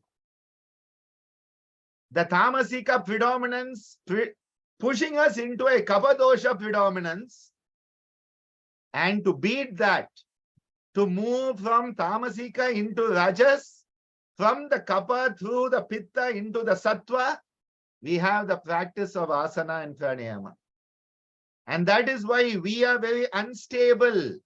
We have lost the stability, and hence sthirata and sukhata through asana we get. That is why asana is not for the muscles. Please forget that. Asana is not to look good on Instagram. Forget that. Asana is to produce stability and a sense of ease. Remember, what is ease? Sukham. What is sukham? Health and wellness. And the absence of sukham is dukkham, which is disease. Hence, asana as a tool to obtain stability. Anga sthiratvam rather than angame jayatvam, which is part of our antarayas and chitta vikshepa saha bhuvaha. You have to move from instability of the anga to stability of the anga. You have to move from dukkha to sukha. And that is the goal of asana sadhana, yoga asana sadhana. And through pranayama, you move from that darkness and you understand what the light is. You start to see what you need to do to be healthy. Tadakshiyate prakasha avaranam. And that prakasha which is inside you, antar prakasha, starts to glow. And the tejas starts to come alive in you. So, physical health in its totality through the practice of asana and pranayama. So, social health box, tick. Physical health box, tick. Now come to mental health. The biggest pandemic, bigger than COVID pandemic, is mental health pandemic. Because everybody is either anxious or they are depressed. If you are thinking about what happened yesterday, you are depressed. If you are thinking about what will happen tomorrow, you are anxious. Very simple. The past will make you depressed and the future will make you anxious. Hence, come to the present moment. How can you come to the present moment? By withdrawing yourself from the senses and creating a one-pointed focus of the mind. Pratyahara and dharana give us that mental stability. And for that, again, the Chatur Bhavana, Maitri Karuna Muditopekshanam Sukha Dukkha Punya Punya Vishayanam Bhavanartah Chitta Prasadanam. That Chitta Prasadanam, which is coming when you can choose the right beatitude. To choose the attitude, you have to have Indriya Jaya. As long as you are in Indriya Jala, and you are caught in the web of the senses, you will not have clarity. Chitta prasadanam is impossible if you are caught in the sensory world, which is sensory motor response. There's a sensation, bang, I see something, react. I hear something, react. I smell something, react. Where will your balance be? How can you have mental stability? How can you have mental peace? Hence the usage of the pratyahara. Just like the turtle is withdrawing its limbs within itself, we withdraw our mind from the senses, going inward, and we move from Indriya Jala to Indriya Jaya. And at that point, our mind, which is everywhere at the same time, it becomes one-pointed. Sarvartha mind becomes Eka Gratayo. Sarvartha Eka Gratayo, says Maharishi Patanjali. People forget Maharishi Patanjali's teachings of the Yoga Sutra already have so much of Yoga Chikitsa in it without him having to tell us it is Yoga Chikitsa. But we are looking for that term he has to say Yoga Chikitsa, and then we think it is a manual. We forget. So take social health, take physical health, take mental health. But then we need what is the peak of human experience. Because we are not a human being having a spiritual experience. Everybody wants, I want a spiritual experience. Can you teach me a mantra? I want a spiritual experience. Can you tap my head with a peacock feather? No, no, no, no. We are already the spirit. We are Ishvara having amnesia. We have Ishvara who has forgotten who he is. Because we have got caught up with Klesha and Karma Vipaka. Again, Maharishi Patanjali tells us, who is Ishvara? Ishvara is a Vishesha Purusha. We are all Purusha. Ishvara is Vishesha Purusha, who is beyond Klesha, Karma, Vipaka, Ashayai, Aparamrishta Purusha, Vishesha, Ishvara, he says. We are Ishvara, but we have got locked in Klesha and Karma. So what do we need to do? Eradicate Klesha, eradicate Karma, and bingo, we are once again Ishvara. That is the state of Kaivalya. For that, the tool, the internal tool, the most important tool of Dhyanam. This is why never forget, Dhyanam, meditation is not separate from yoga. Today, in today's world, we have separated meditation and yoga. We have separated mindfulness and yoga. We have forgotten that Dhyanam is the heart of the yoga experience. That Antaranga experience, that Samyama experience. Dhyanam is the key. Because in that Dhyanam, we come into that experience that has transcended individuality. My beloved mother, Ammaji, she used to tell, no one is perfect. No one is perfect. But we are always thinking we are someone, so we cannot be perfect. In meditation, in Dhyanam, we become no one. And in that state, we become perfect. What a beautiful experience. Moving from being someone who is imperfect, apurna, to becoming no one who is purnam. We are moving into that state of expansive consciousness. And at that point, we are ready for that highest peak of human excellence, which is samadhi. Samadhi. At that point, we are one with that highest consciousness. And that is the pinnacle of the human experience. That as a human being, we are experiencing the pinnacle of spiritual health, which is at samadhi. But in order to get to that, we have to go through this experience. Yama, niyama, asana, pranayama, pratyahara, dharana, dhyana, samadhi. Patanjali is also very kind to us. He says there's another way you can get to samadhi. He says kriya yoga, tapa swadhyaya ishvara pranidhanani kriya yoga. And why is kriya yoga needed? Samadhi bhavanartha klesha tanukaranarthascha. To experience what is samadhi and reduce the klesha. Remember what is preventing us from knowing that we are Ishvara? Klesha. What is the root of karma? Klesha mula karma shaya. eradicate the klesha, which is the highest virus, not COVID. Klesha is the highest virus that has corrupted us so that we forget we are Ishvara. We are forgetting that we are the spirit having a human experience. And hence Kriya Yoga, Tapas Swadhyaya Ishvara Pranidhana enables Samadhi. And then Maharishi Patanjali says, these guys will not do 7 steps to Samadhi. They will not do 3 steps to Samadhi. I'll give them 1 step to Samadhi.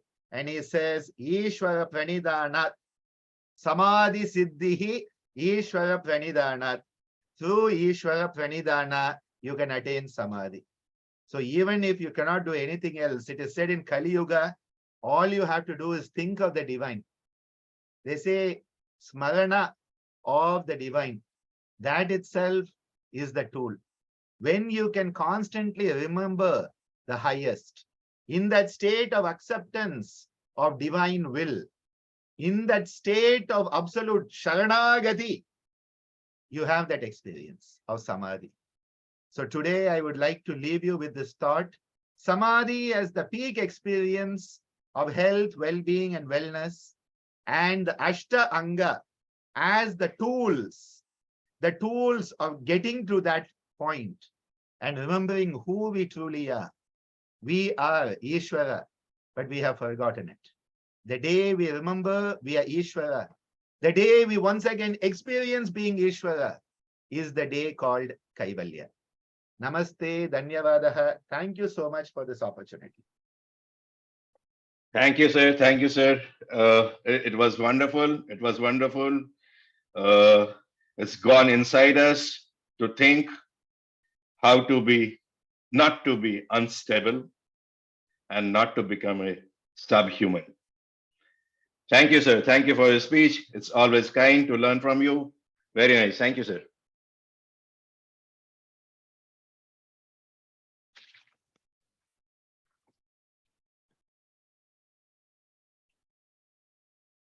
So I think